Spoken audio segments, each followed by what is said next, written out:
You're only, yeah, now it's visible. Okay, sir. Thank you, sir. Right, thank you.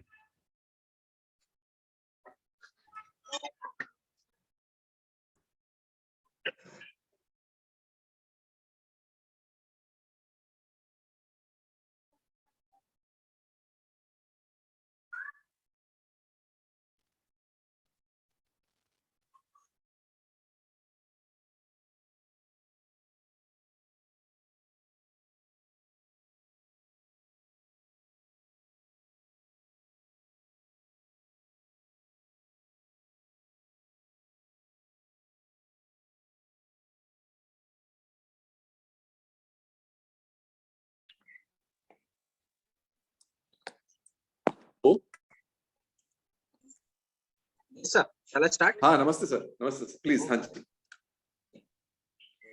12 बजे तक लेना है, 1 बजे तक लेना है? नहीं 12:15 तक sir. Okay sir, okay sir. 12:15 वो 90 मिनट रखेंगे। हाँ ओके ओके।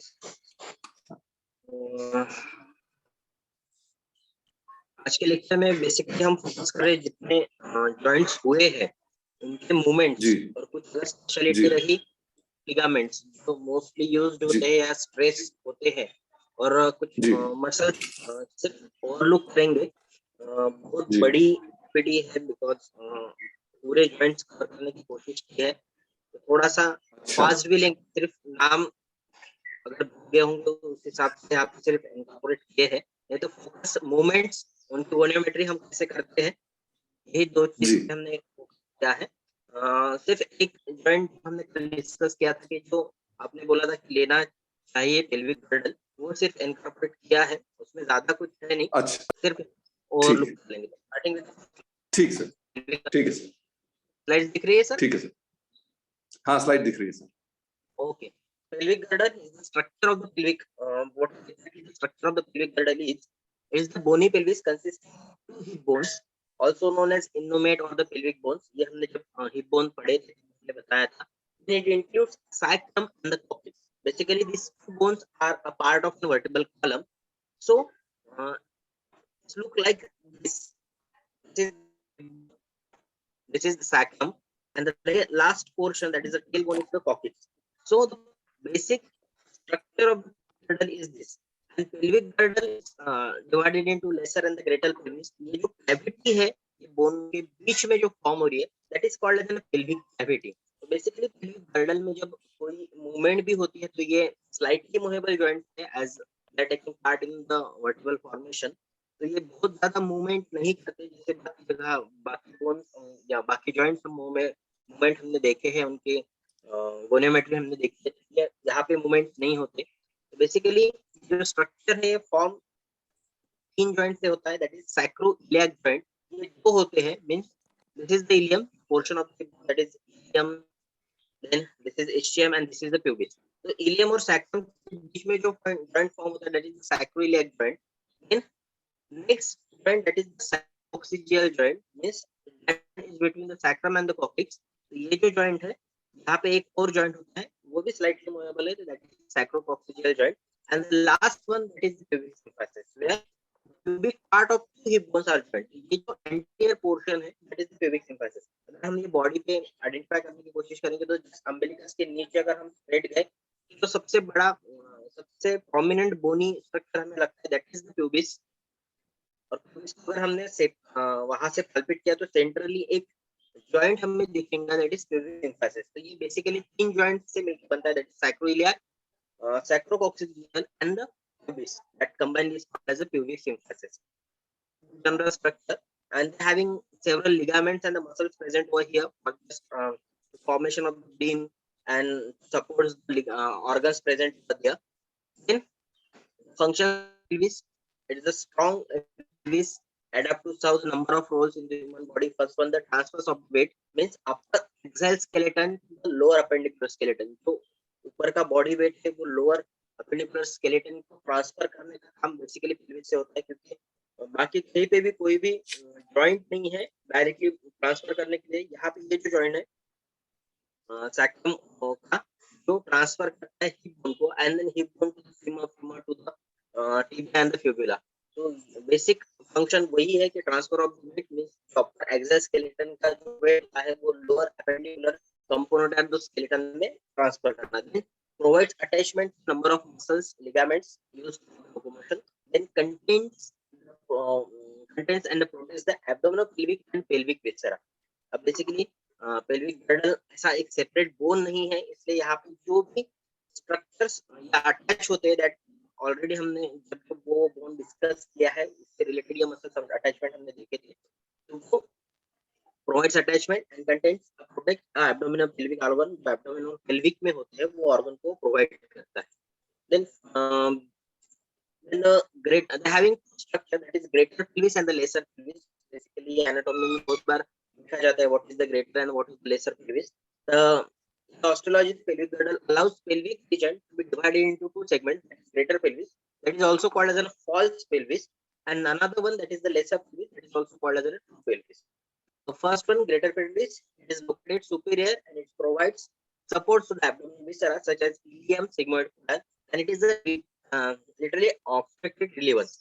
Lesser pelvis जो होता है वो located inferiorly within the lesser pelvis, having the pelvic cavity and the pelvic viscera. Basically ये diagram से clear होगा. हम डायग्राम में देखिए ये जो लाइनिंग दिख रही है बोन की, ये that is pectinate line, that is the pelvic brim. और यहाँ पे ये alveolar sacrum होता है. तो ये जो सर्कुलर स्ट्रक्चर है आउट बॉर्डर फॉर्म कर रहा है ये वाला, ठीक है. इसके ऊपर का ये जो पोर्शन है, अगर हमने cavity consider this is iliac crest, तो इलियाक क्रेस्ट से लेकर कंप्लीट कैविटी यहाँ पे हमें मिलेंगी, that is in a greater pelvis.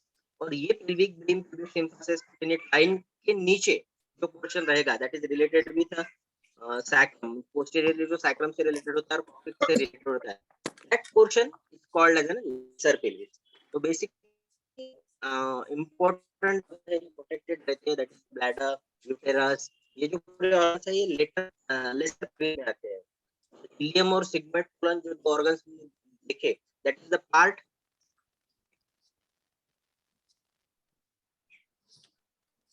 that is the part of the large intestine. उसी के वो continuation में parts होते हैं. Ileum is related with the small intestine, sigmoid colon is related with the large intestine. तो वो upper segment में रहेंगे pelvis के, that is related with greater pelvis, और lesser pelvis वो pelvic brim और इसके नीचे रहेगा. So basically having अब यहाँ पे girdle form हुआ है, तो यहाँ पे दो structures prominent होते हैं, that is the pelvic inlet and outlet. Means जहाँ ऊपर का जो पोर्शन है that is called as an inlet, नीचे का पोर्शन है that is called as an outlet. Having same relation posteriorly उसके sacral promontory होती है. Means इसी को अगर हमने consider किया तो this is the posterior segment, that is sacral promontory. This one is the lateral segment. Sorry, this is the posterior segment related with the sacral promontory. These are the lateral one. यहाँ पे arcuate line that is called as a pelvic brim. हमने जब इलियोपुबिक eminence देखा था हमने पे, इसलिए मैंने बताया था कि वो लाइन में that is called as an arcuate line. यहाँ पे पेक्टिनेट प्यूबिस होता है.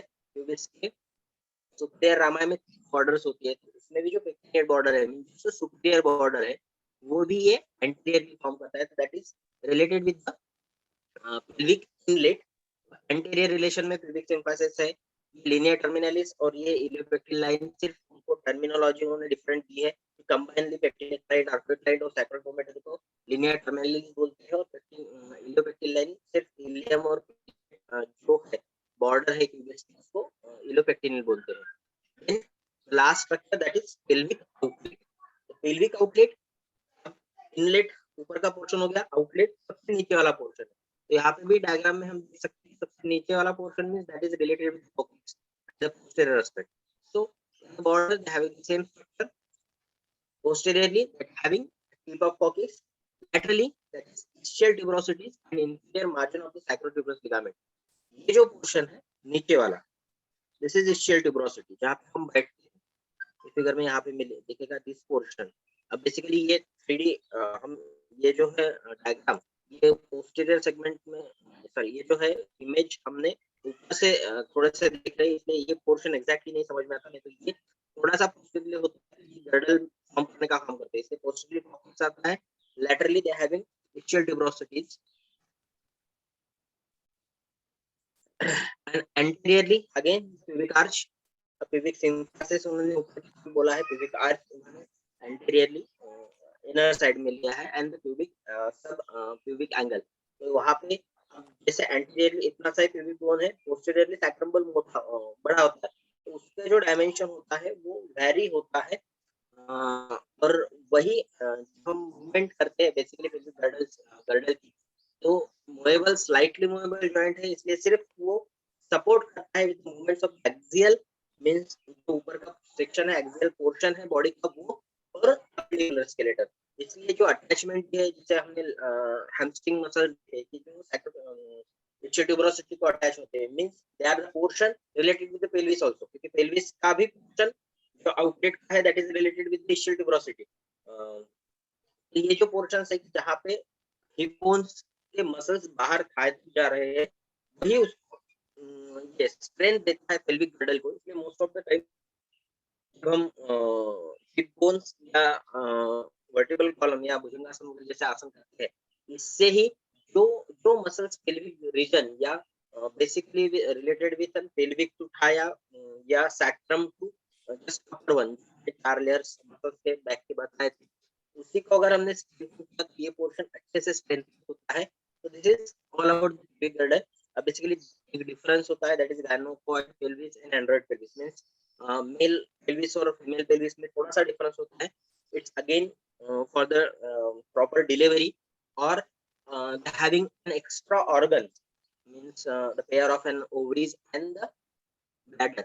जब आगे जब ऑर्गन देखेंगे तब हमने देखेंगे यूटेरस, नॉट ब्लैडर।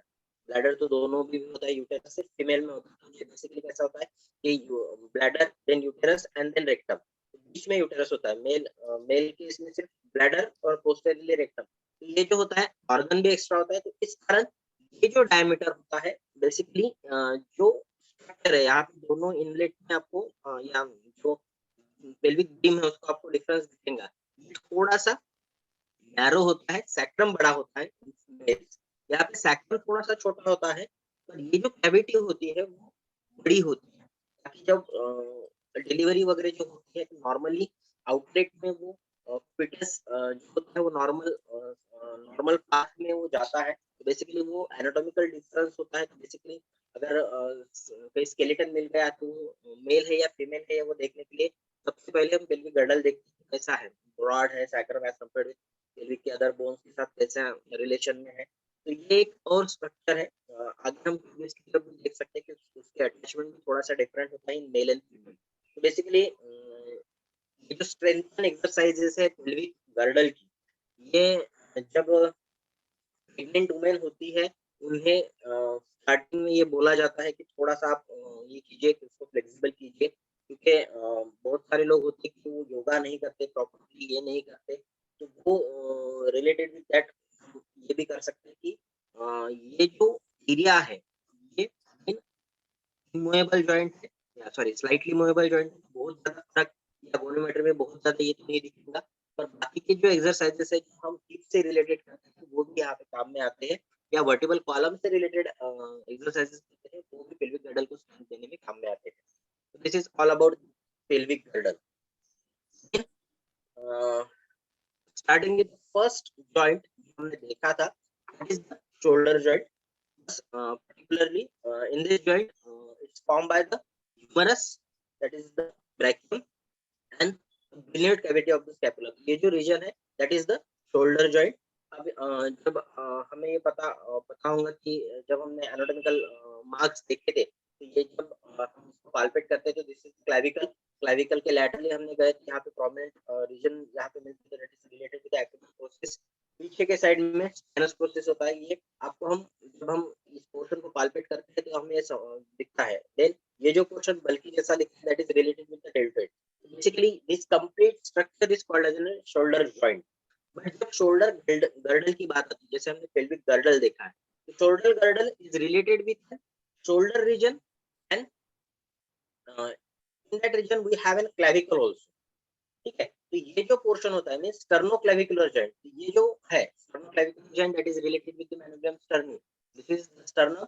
उसका ऊपर का जो पोर्शन होता है दैट इज मैनोग्राम। तो वहां से अगर आपने लैटरली पाल्पेट करना स्टार्ट किया तो दिस इज क्लेविकल। तो sternoclavicular joint first one and claviculo acromial joint means clavicle जहां पे प्रोसेस ऑफ स्कैपुला पे अटैच होता है that complete first joint this one second the first joint that is sternoclavicular joint second claviculoacromial joint and third one the proper shoulder joint ये तीनों joint that is incorporated in the shoulder girdle जैसे यहाँ पे हमने pelvic girdle में देखा था first one sacroiliac joint sacrophalangeal joint and pubic symphysis the same one that is the joints present over here अब यहाँ पे भी जो sternoclavicular joint रहता है ये भी bolus socket joint होता है और ये slightly movable joint बहुत ज्यादा मूवमेंट इसकी भी नहीं होती जब हम इसको कट भी करते हैं इसको सेपरेट करने के लिए बहुत ज्यादा एक्स्ट्रा एफर्ट लगता है क्योंकि जब स्टर्नम की आपको diagram having a concavity for the attachment of the clavicle or other ribs ठीक है तो वो उस हिसाब से उसको कट करके बाहर निकालना पड़ता है तो ये थोड़ा सा डिफिकल्ट जाता है स्लाइट मूवेबल है जब कोई भी आसन या सिर्फ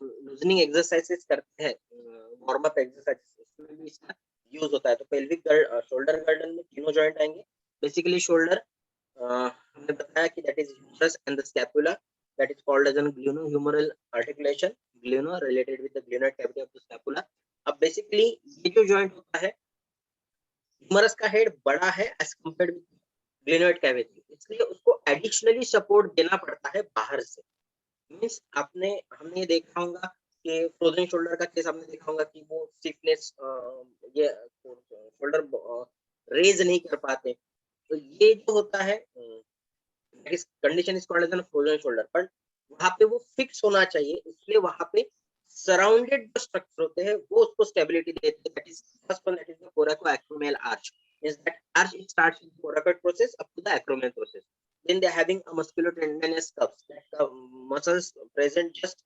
surrounding the shoulder joint then glenoidal labrum ये थोड़ा सा अलग है बाइसेप ब्रैका का लॉन्ग टेंडन होता है वो इंटरट्यूबुलर sulcus से शोल्डर जॉइंट के अंदर जाता है अंदर जाने के बाद वो जो लैब ये है ग्लेनोइड कैविटी है उसको राउंड अप करता है ताकि उसकी डेप्थ थोड़ी सी बढ़ जाए और ह्यूमरस वहां पे फिक्स हो पाए ये बेसिकली तीन अलग से स्ट्रक्चर से शोल्डर जॉइंट को स्टेबिलिटी देते हैं और वो फंक्शनिंग में भी इंपॉर्टेंट होते हैं ligaments that is shoulder ligaments capsular ligament वो सभी जॉइंट्स में हमने देखे हैं coracohumeral ligament transverse humeral ligament and glenoidal labrum मैंने अभी बताया कि that is the just the extension of long head of bicep brachii then transverse humeral ligament वो इंटरट्यूबुलर सल्कस होते हैं ह्यूमरस की उसको ट्रांसवर्सली अटैच होता है जिसके वजह से वहां पे कैविटी फॉर्म होती है दैट इज बैसिपिटल ग्रूव वो ग्रूव में से बैसिपिटल का मींस बाइसेप ब्रैका का टेंडन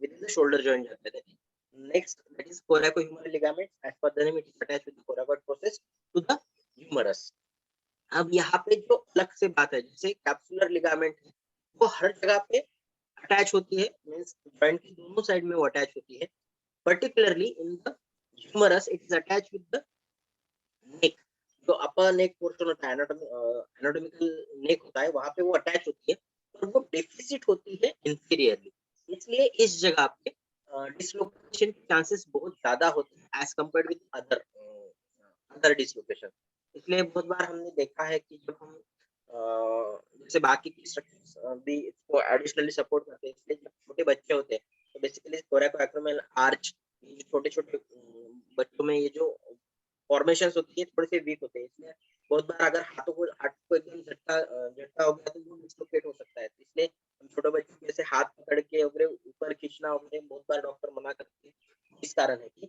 वो एक तो ह्यूमरस का हेड बड़ा है वो छोटा है उसको एडिशनली स्टेबिलिटी की जरूरत पड़ती है पर अगर जर्ब ज्यादा हो गया तो वो डिसलोकेट इजीली हो जाता है इसलिए मोस्ट ऑफ द टाइम ये डिसलोकेशन बहुत कॉमन है और डिसलोकेशन कहाँ पे होता है सीरियसली होता है जब फ्रैक्चर होता है क्लेविकल का most of the time clavicle का फ्रैक्चर होता है वो आउटस्ट्रेट हैंड में अगर हम गिरे तो क्लेविकल का फ्रैक्चर होता है मींस अगर हम बाइक चला रहे हैं बाइक चलाते चलाते गिर गए तो ये हाथ अगर ऐसे दूर होगा आउटस्ट्रेच होगा सेम जब क्रिकेट खेलते हैं फुटबॉल खेलते हैं ऐसे कंडीशन में भी कॉमनली होता है कि ये अगर हाथ आउटस्ट्रेच है और अगर गिर गए तो यहाँ पे क्लेविकल फ्रैक्चर होता है और shoulder most of the time dislocate भी होता है तो this is about the shoulder joint movements flexion extension abduction abduction, medial and the lateral rotation and circumduction. So flexion is just decreasing the angle, extension increasing the angle with the central axis, abduction that is away from the body, adduction towards the body, medial and the lateral rotation, just movements medially and movements towards the lateral one, and circumduction means combination of all these movements. Just go with your first. जब हम normally खड़े होते हैं that is normally in extension, हाथ जब हम आगे करते हैं दैट इज फ्लेक्शन, पीछे करते हैं that is hyper extension. Then next one that is abduction, adduction. Adduction towards the body, abduction away from the body. इसलिए जब स्टैंडिंग के जो भी आसन होते हैं, जब हम हाथ ऊपर करते हैं नीचे करते हैं, तो ये हर मूवमेंट में थोड़ा सा अलग अलग होता है. Just upward movement of then shoulder joint that is abduction, towards body that is adduction. Then this is circumduction. जब completely movement करते हैं, जैसे हम कभी बॉलिंग कर रहे हैं तो ये जो मूवमेंट होते हैं complete movement that is called as circumduction. So basically these are the only movements which are just related with the shoulder joint, flexion, hyperextension, extension. Then having the muscles, अब कौन कौन सी muscles होती है हमने बहुत बार discuss किया है, तो I just put the picture over here. That is the trapezius, latissimus dorsi, circumduction, and this one is medial rotation. ये जो है एल्बो को फ्लेक्स करना है 90 डिग्री में. एल्बो को फ्लेक्स करने के बाद हम इसको इनवर्ड मूवमेंट देते हैं, दैट इज मेडियल रोटेशन. अब ये जो मूवमेंट होती है यहाँ पे शोल्डर जॉइंट की मूवमेंट नहीं होती. आप भी करके देख सकते हो, शोल्डर जॉइंट को हाथ लगाओ, यहाँ पे सिर्फ मूवमेंट कीजिए तो आपको ये समझ में आएगा कि जो मूवमेंट होती है शोल्डर जॉइंट से होती है. तो this movement is medial one, और इसको हम लैटरली करेंगे तो this movement is the lateral one. तो ये जो मूवमेंट होती है मिडिल और लैटरल रोटेशन, ये शोल्डर की होती है. तो this is the movement related with the shoulder. इसको हम काउंट कैसे करते हैं हमने ये देखा था. जैसे फ्लेक्शन और एक्सटेंशन हमें काउंट करना है, just put stationary arm over the acromial process, then just move the stationary arm with the movement. हमें फ्लेक्शन करना है तो हाथ फ्लेक्शन करना है तो हाथ आगे की तरफ लेके जाना पड़ेगा. This movement is called as flexion. Extension करना है तो पीछे की और लेके जाना पड़ेगा. ठीक है. अब यहाँ पे जैसे मैंने यहाँ पे आगे और पीछे ये बोला था, यहाँ पे देखिए ये जो है पम सुपिनेशन में है, फिर ये अबडक्शन अडक्शन कर रहा है. ठीक है. ये आगे जो ऊपर की तरफ लेके गए, दिस इज फ्लेक्शन. पर साइड में शोल्डर जॉइंट को 90 डिग्री में करने के बाद जो हमने मूवमेंट की abduction adduction, this is abduction adduction. ठीक है. दोनों इसमें थोड़ा सा फर्क है, तो ये हमें याद रखना पड़ेगा. देन तो यहाँ पे एक्रोमियल प्रोसेस के पास हम गोनोमीटर का मूविंग आर्म ये स्टेशनरी फुलक्रम रखते हैं और उसको फिर काउंट करते हैं. तो this is the procedure to count the flexion and extension. This is the doing in the supine position. Position में भी हम कर सकते हैं. This is the goniometer. अब उसको हाइपर एक्सटेंड करने के वक्त हमने बोला है. नॉर्मल एंगल्स भी मेंशन किए, that is 50 related with extension. Then abduction adduction. This is again the same one. Posteriorly आप आर्म रखते हैं, that is related with the abdominal process only, और फिर उसको मूवमेंट करते हैं. देन इंटरनल और एक्सटर्नल रोटेशन. ये देखिए यहाँ पे सपोर्ट देना पड़ता है पिलो का, that is related with internal rotation. Means elbow को फ्लेक्स किया 90 डिग्री में, जो ये है अल्नर ये होता है अलग प्रोसेस होता है. आप फुलक्रम रखा, फुलक्रम रखने के बाद दूसरा जो है वो बस जो स्टैंडर्ड प्रोसेस होता है उसके पास हम इसको देखते हैं जो स्टेशनरी है, और फिर मूवमेंट काउंट करते हैं. तो ये एंगल काउंट होता है. This is just the medial and lateral rotation of the shoulder joint. ये सुपाइन पोजीशन में भी हम इस तरीके से कर सकते हैं. ऑलिगोनल प्रोसेस को हमें रखना है फुलक्रम को, और फिर काउंट करना है अल्नर जो ये होता है. जैसे stylet process, this is the ulnar stylet process, this is the radial stylet process. Radial thumb की तरफ होता है, तो ये यहाँ पे पाल्पेट हम कर सकते हैं. मीन्स हमें जब ये रखना है मूविंग आर्म और स्टेशनरी आर्म, तो वो हम कैलकुलेट कर सकते हैं. This is about the shoulder joint.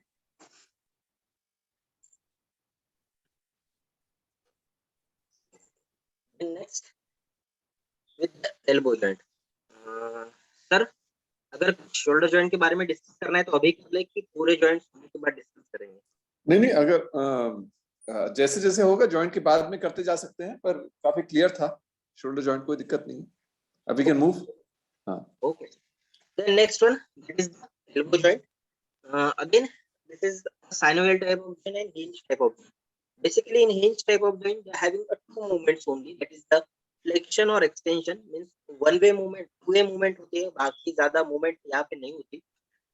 Articulating surfaces, that is the capitulum and the trochlea of the humerus, and trochlear notch of the ulna related and head of the is the radius.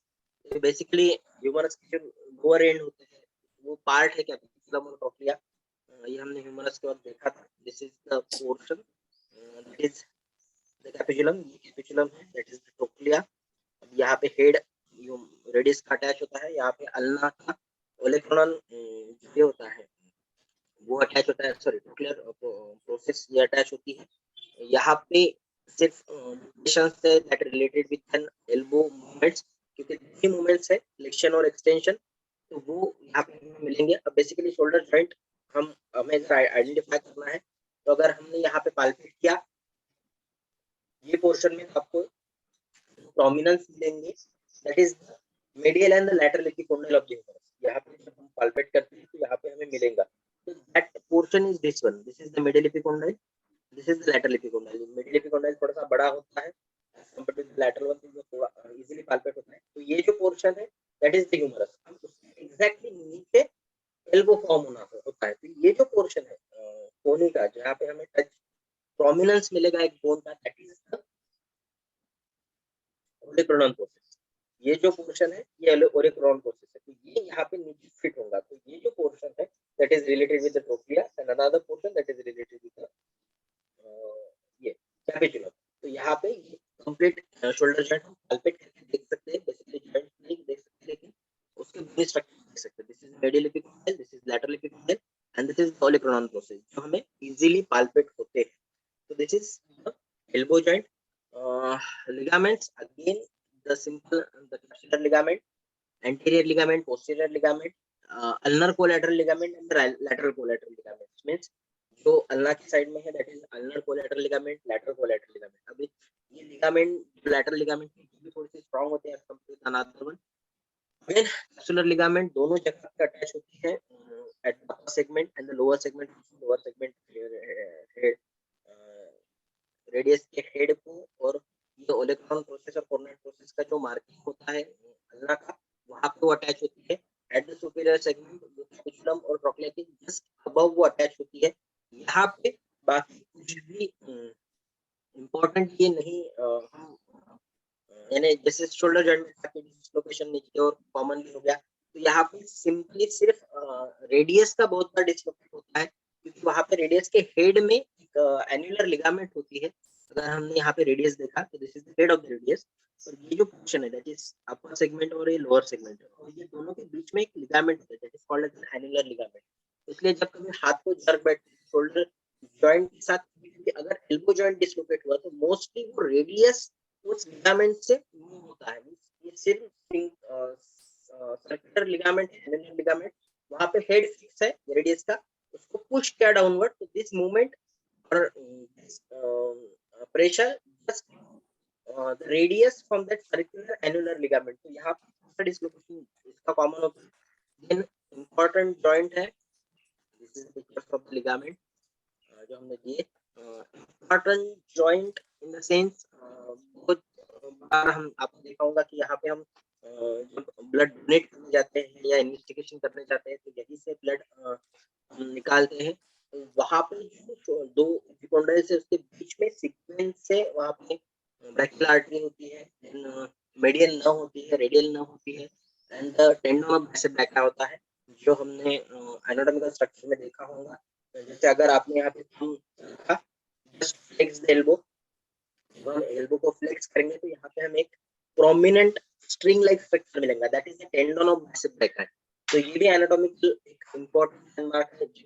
हम कभी BP, अगर digital machine नहीं है आपके पास और हम doctor के पास BP check करने गए तो यहाँ पे वो स्टेथोस्कोप का डायफ्राम रखते हैं, तो it is also the important portions related with elbow. This is also called as a cubitus. So that portion or that angle is called as a cubital triangle. Cubital triangle, cubitus बोला जाता है, इसलिए that is just synonym of elbow. Then जैसे मैंने बोला कि की movement है, that is the flexion and the extension. इसलिए यहाँ पे ज्यादा हम कुछ नहीं कर पाते, just flexion और extension है. ये हमने शोल्डर की जो मूवमेंट देखी थी, that is medial rotation, internal rotation. यहाँ पे शोल्डर एल्बो मूव नहीं होता, having just only two movement, that is flexion. यहाँ पे एंगल है with central axis extension. तो यहाँ पे रेंज ऑफ मोशन में जब हमें अगर ये करना है, गोनियोमेट्री चेक करनी है, तो यहाँ पे जो क्रम होता है just rest on the lateral epicondyle. यहाँ पे हमने यहाँ पे देखा है कि यहाँ पे लैटरली फल्कन को रखिए. Then stationary arm it's just parallel with humerus. Humerus को स्टेशनरी आर्म पैरेलल रहेगा. Moving arm that is related with forearm. Arm की मूवमेंट हम जब करेंगे तो उस मूवमेंट का एंगल हम यहाँ पे काउंट कर पाएंगे. तो this is the general one. Again pillow रखनी है, पिलो रखने के बाद मूवमेंट हम इजीली एक काउंट कर पाएंगे. That is the flexion and the same with extension. नीचे रखिए टेबल. एक्सटेंशन का एंगल बहुत छोटा होता है, it is related with the 15 to 10 to 15 degrees only. सबसे ज्यादा हम फ्लेक्शन ही करते हैं. अलग थोड़ा सा और जो हमें मिलता है that is called as an cubital angle बोलते हैं. ये भी थोड़ा सा एनाटॉमिक ये है जो डिफरेंस होता है मेल और फीमेल में. बहुत बार आपने ये देखा होगा कि जब हम लेडीज और जेंट्स चलते हैं तो लेडीज का हाथ जो मूव होता है वो एल्बो से लैटरली और मेडियली मूव होता है. तो it's just that related with elbow angle, carrying also called as an carrying angle. कि उनका जो डेविएशन होता है वो थोड़ा सा लैटरली होता है एज कंपेयर्ड विद मेल. जब मेल चलते हैं तो उनका हाथ सीधा मींस लेग्स और एंटीरियर और पोस्टीरियर मूव होता है. लड़कियों का या फीमेल्स में ये थोड़ा सा लैटरली मूव होता है. It's just anatomical difference between the male and the female. उसको कैरिंग एंगल बोला जाता है. मींस अगर यहाँ पे यहाँ से अगर हम स्ट्रेट लाइन बनाई तो this angle is related with the carrying angle. ये थोड़ा सा बड़ा होता है in the female and it is also the normal one. तो यही एक अलग से है एल्बो जॉइंट में, बाकी यहाँ पे कुछ नहीं है. Then this is all about the elbow joint. If you have any questions we can discuss it. All good. Let's move on. Then next, that is related with the bridge joint. Bridge joint, again, this is one of the important joint related with the upper limb. क्योंकि कोई भी अगर हम prone position के आसन करेंगे तो सबसे ज्यादा जो वेट आएगा वो ब्रिस्ट पे आएगा. यहाँ पे साइनोवियल जॉइंट होता है, इलिप्सॉइड जॉइंट का जॉइंट. जब हमने जॉइंट्स के टाइप्स पढ़े थे that is related with ellipsoid structure. एक स्ट्रक्चर इलिप्सॉइड शेप में होता है, दूसरा स्ट्रक्चर वहाँ पे कॉन्केविटी कॉन्वेक्सिटी फॉलो करता है, वहाँ पे वो फिक्स होता है. तो यहाँ पे ब्रिज जॉइंट जब फॉर्म होता है तो inferior surface of the lower end of the radius in articulatory disc of the radio ulnar. और नीचे जो होता है that is scaphoid, lunate and triquetral bone. Basically scaphoid and lunate are related with the radius one and tricutal bone that is related with an ulnar one. तो यहाँ पे हम देखेंगे that is radius, this is scaphoid, this is the lunate and this is tricutal. और ये बीच में यहाँ पे articular disc है जो यहाँ पे मेंशन किया है articulatory disc. क्योंकि ऊपर के साइड में ये दोनों मींस रेडियस और अल्ना बेसिकली और एक जॉइंट बनाते हैं, is called as an radio ulnar joint. Basically supination pronation की मूवमेंट होती है. दिस इज सुपिनेशन, पाम ऊपर के है, दिस इज प्रोनेशन. तो this movement is basically done with radio ulnar joint. दो जॉइंट होते हैं radio ulnar. Radio ulnar joint ऊपर भी होता है और नीचे भी होता है, means at towards the elbow joint and towards the bridge joint. तो ये जो मूवमेंट होती है, अब ये मूवमेंट भी हम बहुत बार day to day life activities में करते हैं. जैसे सिंपल एग्जांपल है, अगर हम खाना खा रहे हैं, खाना खाते वक्त अगर हम हाथ नीचे लेके गए, जस्ट पिक बॉल, हम उठाना है, हम हाथ नीचे करें दैट इज प्रोनेशन. ऊपर लेके आए, खाना खाना है तो मुंह में वो ये रखना है. तो ये जो मूवमेंट होगी that is related with pronation. तो supination pronation day to day life activity में बहुत बार होता है. तो सिंपल है, दोनों इसमें यहाँ पे एग्जैक्ट प्रेशर करने की जरूरत नहीं पड़ती, लेकिन जो प्रेशर आ रहा है शोल्डर जॉइंट पे, तो यहाँ पे flexor compartment that is anterior one and extension compartment of the forearm, यहाँ पे वो important देते हैं. Then again they having a number of ligaments present over there, palmar carpal ligament and dorsal radiocarpal ligament. Palmar carpal ligament में दो हिस्सों में divide होता है. That is first one is related with an radius and second one is related with ulna. Dorsal region में सिर्फ वो radius की तरफ जाता है.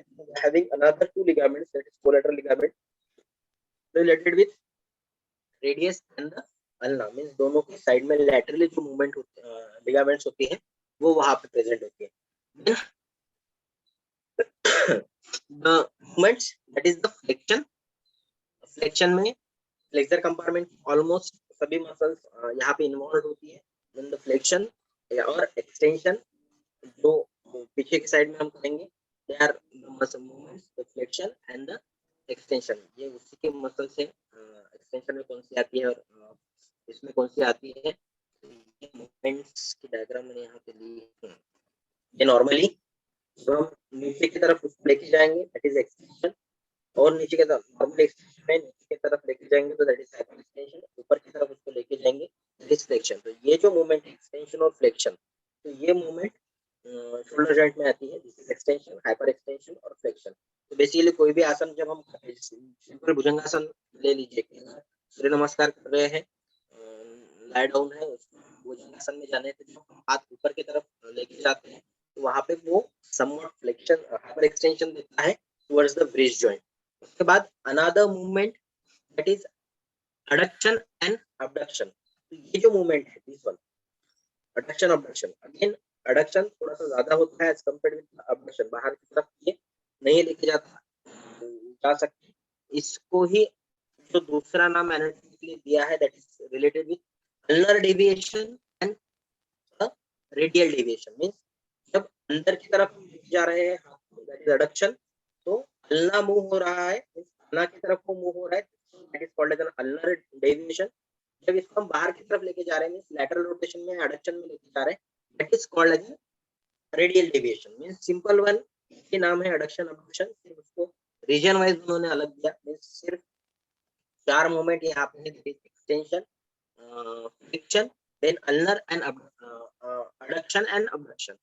सो यहाँ पे जब हम काउंट करते हैं तो बहुत ज्यादा मूवमेंट यहाँ पे नहीं होती. स्टार्टिंग विद एक्सटेंशन, तो यहाँ पे फल्क्रम है वो ट्राइक्यूटरल बोन रखना है यहाँ पे बीच में, वहां पे हम इसको रखते हैं. उसके बाद जो पिक्चर्स में दी गई है उस हिसाब से इसको सिर्फ मूव करते हैं कि फ्लेक्शन की है, नीचे दिया है बीच में, और सॉरी एंटीरियरली रखा है फल्क्रम को, और एक्सटेंशन करते हैं एक्सटेंशन करते हैं तो इसको पीछे की तरफ करते हैं. तो ये पोर्शन है सिर्फ फ्लेक्शन और एक्सटेंशन में. This is related with an ulnar deviation and a radial deviation. तो ये भी एंगल बहुत ज्यादा हम चेंज नहीं कर पाते क्योंकि जो जहाँ पे लैटरल लिगामेंट्स है, जैसे एल्बो में हो गया, रेडियस ब्रिज जॉइंट में हो गया, या एंकल जॉइंट में हो गया, जहाँ पे स्ट्रॉन्ग लिगामेंट्स है लैटरली, ये बहुत ज्यादा मूवमेंट नहीं हम कर पाते. अब जैसे फ्रैक्चर हो गया, जैसे आपने कभी सुना होगा कि स्किन फ्रैक्चर, कोलिस फ्रैक्चर, ये जो टाइप है वॉल्वर बॉटम फ्रैक्चर होता है, तो इसमें बेसिकली रीजन होता है कि हेड होता है,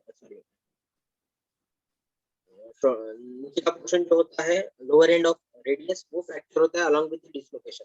अब बेसिकली डिसलोकेशन करते वक्त ऐसा होता है कि जो लिगामेंट्स अटैच है पाल्मर और डॉर्सल रेडियो कार्पल लिगामेंट्स, अगर ये फ्रैक्चर हो गया तो ये ब्रेक हो जाएगा. ब्रेक होने के कारण उसकी जो फ्लेक्सिबिलिटी है या जो लिगामेंट्स अटैच होती है वो अटैचमेंट थोड़ा सा लूज हो जाता है. इस कारण यहाँ पे फिर मूवमेंट्स में प्रॉब्लम आता है. इसलिए कभी अगर आप जैसे एक्सीडेंट होगा, आप गाड़ी पे से गिर गए, बार ऐसा सिर को बचाने के लिए क्या वो ऑप्टिमम रिफ्लेक्स होता है कि सबसे पहले हम हाथ जमीन पे हमारा लगता है. ऐसे कंडीशन में अगर प्रेशरली ये जो पोर्शन है तीन का ये फ्लोर पे आ गया तो इस कारण यहाँ पे एक्स्ट्रा प्रेशर आता है और रेडियस बहुत कॉमनली फ्रैक्चर होता है. रेडियस और अल्ना दोनों भी मैग्नेटिक डिफॉर्मिटीज में भी आता है, जिसमें 3 फ्रैक्चर अभी बताया उसमें भी आता है. तो ऐसे कंडीशन में रेगुलर फिजियोथेरेपी भी रहेगी आफ्टर द ऑपरेशन, तो भी ये नॉर्मली हो सकता है।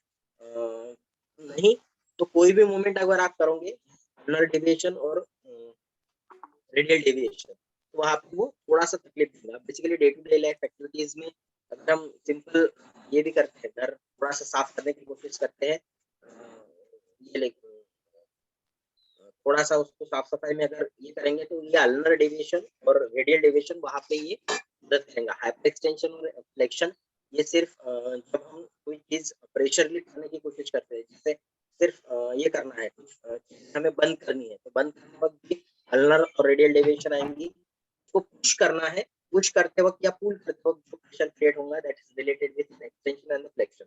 तो this is bridge joint. Again किस तरीके से उसको काउंट कर सकते हैं वहां पे क्या है। So this is about the bridge joint. यहाँ पे जो अलग सी बात है, बेसिकली जो लिगामेंट्स होती है यहाँ पे एंटीरियरली और पोस्टीरियरली। तो एंटीरियरली दे हैविंग 8 लिगामेंट्स होती है, 8 मसल्स होती है in the flexor compartment, 12 muscles in the extensor compartment. ये सभी मसल्स यहाँ पे अटैच होती है। तो वहाँ पे हर एक का कंपार्टमेंट अलग अलग होता है। जैसे अगर आपको याद होगा कि रेडियस के लोअर बॉर्डर पे 4 ग्रूव्स होते हैं एक्सटेंसर कंपार्टमेंट के लिए, और उसके बीच में एक ट्यूबरकल होता है that is called as dorsal tubercle. तो वहाँ पे थंब की तरफ जाने वाली पॉलिसिस जो मसल्स होते हैं एक्सटेंसर पॉलिसिस, थंब की तरफ जाती है लेकिन वो सेंट्रली प्रेजेंट होती है, तो वो डॉर्सल ट्यूबरकल से लेके लैटरली मूव होती है। तो सिर्फ यहाँ पे जो स्ट्रक्चर है लिगामेंट के साथ भी बाकी के जो मसल्स है वो भी यहाँ पे स्ट्रेंथ देती है। जब इसकी मूवमेंट होती है ये जॉइंट, तो वो बाकी मसल्स भी यहाँ पे इन्वॉल्व होते हैं। 20 मसल्स हमने डीप में पढ़े हैं कैटेगराइज्ड। जो अपर फ्लेक्सर कंपार्टमेंट होता है उसमें 5 सुपरफिशियल और 3 डीप होती है। एक्सटेंसर कंपार्टमेंट में 7 सुपरफिशियल और 5 डीप होती है। तो उसमें से ऊपर के 3-4 मसल छोड़ दिए तो ऑलमोस्ट सभी यानी 15 के करीब मसल्स वो नीचे की तरफ ही जाती है।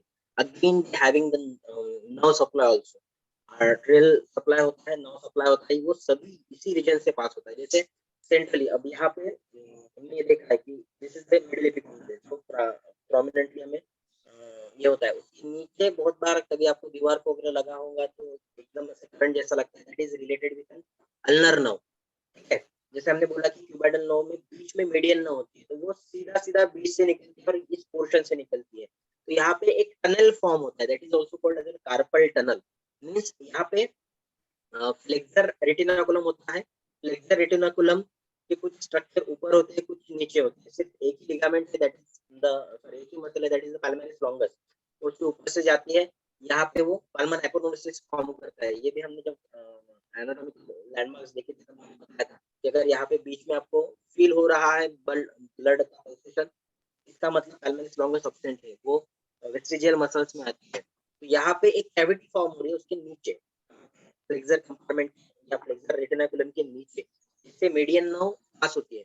अगर यहाँ पे हम रेगुलर प्रेशराइज होता गया तो उसका नीचे का कंपार्टमेंट ये प्रेशराइज होता है, इन्फ्लाम्ड होता है, और ऐसे कंडीशन में वहां पे एक कार्पल टनल सिंड्रोम का सिंड्रोम बोला गया है, जिसमें पेनफुल कंडीशन होती है, नर्व कॉम्प्रेस होती है, that is related with median nerve, medially होती है इसलिए। ठीक है, उसके अलावा यहाँ पे एक्स्ट्रा अब रेडियल नर्व अल्नर नर्व नाम के हिसाब से रेडियस की तरफ जाएंगे, अल्ना की तरफ जाएंगे। सिर्फ यहाँ पे ब्रांचेस होते हैं रेडियल नर्व की, जो थंब की तरफ जाते हैं वो भी लैटरली जाते हैं। यहाँ पे एक एनाटॉमिकल स्ट्रक्चर होता है that is called as an thumb के पास that is called as snuff box. तो उसके फ्लोर में रेडियल नर्व होती है। यहाँ पे अगर आप पाल्पेट करके देखेंगे थोड़ा सा फोर्सफुली तो आपको थोड़ा सा पेन ये होगा। तो ये भी जो जॉइंट है, तो यहाँ पे नंबर ऑफ मसल्स है, नंबर ऑफ वेसल्स है, नंबर ऑफ नर्व्स। तो ये भी हमें जब हम मूवमेंट करते हैं, यानी कभी हमें योगासन करना है तो इसको थोड़ा सा संभाल के, यानी बहुत ज्यादा प्रेशराइज नहीं करना है, क्योंकि बाकी के स्ट्रक्चर एक दूसरे के साथ अटैच होते हैं। जैसे यहाँ पे पाल्मर आर्च फॉर्म होता है, पाल्मर आर्च के हर सेगमेंट में 2-2 सेगमेंट्स हर फिंगर की तरफ जाते हैं, मिड फिंगर की तरफ।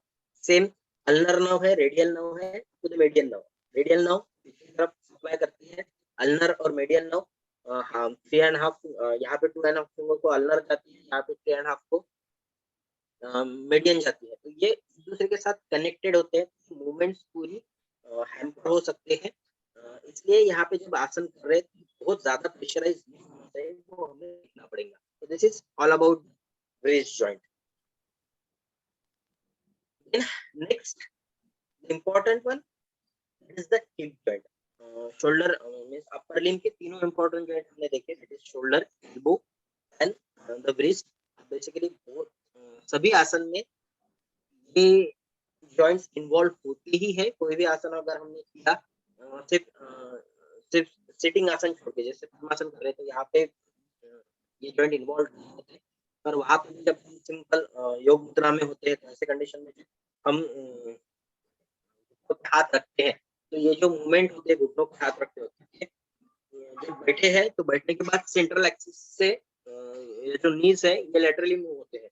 लेटरली मूव होता है, हम हाथ ऐसे करके बैठते हैं तो समवट ये जो है शोल्डर का लैटरल रोटेशन होता है। आप बैठ के देखोगे तो आपको पता चलेगा, क्योंकि हम सीधा नहीं बैठे। अगर मैं ये कंडीशन में सीधा ऐसे बैठा हूँ तो this is the normal one, पर हम अगर घुटनों पे हाथ रख रहे हैं योग मुद्रा में तो वो लैटरल रोटेशन जाता है। तो यहाँ पे सिर्फ शोल्डर जॉइंट इन्वॉल्व होगा, लेकिन बाकी सिटिंग आसन जैसे वज्रासन कर रहे हैं, उसके बाद पद्मासन कर रहे हैं, तो ऐसी कंडीशन में बाकी जगह पे मोस्टली अपर सेगमेंट के आसन नहीं होते, लेकिन बाकी के आसन जो भी हम करेंगे, कोई भी आसन हो गया, तिर्यकासन, वृक्षासन, त्रिकोणासन, द्विकोणासन, भुजंगासन, कोई भी पर्वतासन, कोई भी आसन रहे, तो having all the involvement of all the joints means पैरों के भी पूरे जॉइंट्स आएंगे और हाथों के भी पूरे जॉइंट्स आएंगे। तो starting with next one that is the hip joint. Again ball and socket joint होता है, साइनोवियल जॉइंट है। अब यहाँ पे हेड ऑफ द ह्यूमरस वो अटैच होता है विद इन द एसिटाबुलम, पर ये डिफरेंट है as compared with the shoulder joint. जैसे हमने शोल्डर जॉइंट में देखा है ह्यूमरस का हेड बड़ा है as compared with the glenoid cavity, पर यहाँ पे कंप्लीटली वो एम्बेडेड होता है विद इन द एसिटाबुलम। अब वो हेड कंप्लीट अंदर जाने के बाद वो बाहर नहीं निकलना चाहिए, इसलिए वहां पे एडिशनल लिगामेंट्स होती है। अगेन वो उसके हेड को पैक करता है।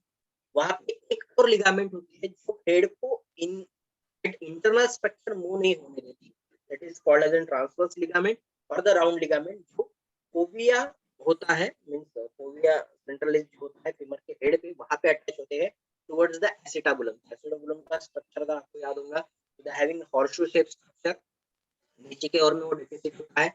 Acetabulum it is made up of all the three parts of the hip, that is ilium, superiorly, ischium, infero, posteriorly और pubis that is infero anteriorly। तो वहां पे वो तीनों पोर्शन से बनता है, तो वो वहां पे फिक्स होगा। तो वहां पे सिर्फ दो ही स्ट्रक्चर है, then having high degree of stability, जिसमें मैंने बोला वो कंप्लीटली फिक्स्ड है, इसलिए वो बहुत ज्यादा स्टेबल होता है। Depth of acetabulum and the narrowing of the mouth of the acetibular, tension, strength ligaments, then strength of the surrounding muscles, length of the oblique and the neck of the femur। अब neck of the femur और length होती है, neck of the femur की length वो 3.7 centimetre होती है और वो ऑब्लिकली प्लेस्ड होती है at some angle with that particular structure. वो बेसिकली अगर आपने ये देखा होगा कि ओल्ड एज में अगर गिर जाता है, बहुत बार ये इंसिडेंट होता है कि बाथरूम में अगर कोई गिर गया तो वहां पे neck of the femur most commonly fracture होता है, क्योंकि वहां पे जो जॉइंट है वो इतना स्टेबल है कि वो मूव नहीं करने देता उसके बॉडी को या उसके हेड को, क्योंकि एक तो डेफिनेट बैठा है, जो सराउंडेड स्ट्रक्चर है वो भी मार्क रहता है with capsule and the other ligaments. यहाँ पे बीच में एक लिगामेंट है जो यहाँ पे अटैच होंगी, इसलिए मूव नहीं हो पाता जब वहां पे एक्स्ट्रा प्रेशर आता है। इसलिए अगेन जो लेंथ है नेक वो भी बहुत बड़ी है as compared with the neck of other bones, और वो बॉडी का वेट ट्रांसफर कर रही है टुवर्ड्स द लिम्ब। जैसे हमने ये बोला कि सेंट्रल एक्सिस सैक्रम को बॉडी ट्रांसफर करती है, बॉडी वेट ट्रांसफर करती है हिप को, और hip then towards the femur. तो ये जो हम स्टैंडिंग पोजीशन में रहते हैं, नेक जो होता है वो 3.7 सेंटीमीटर का होता है। तो ऐसे कंडीशन में अगर ओल्ड एज में हम गिर गए, कम उम्र में अगर गिर गए, तो वो थोड़े से बोन स्ट्रांग होते हैं, बाकी एक्टिविटी भी बहुत अच्छे से होती है। लेकिन जैसे ओल्ड एज में बहुत जगह पे हमने देखा होगा कि वो चलना भी नहीं होता और ये भी नहीं होता, तो ऐसे कंडीशन में वो नेक कॉमनली फ्रैक्चर्ड होता है। और जैसे वहां पे आर्टिफिशियल फिर हेड फिट करना पड़ता है। अगर आपने बहुत पेशेंट में ये देखा होगा, घर में अगर कोई गिरा होगा तो आपको ये पता भी होगा शायद। ये ऑलमोस्ट सभी के यहाँ पे हमारे यहाँ पे लोगों को ऐसे हो चुका है।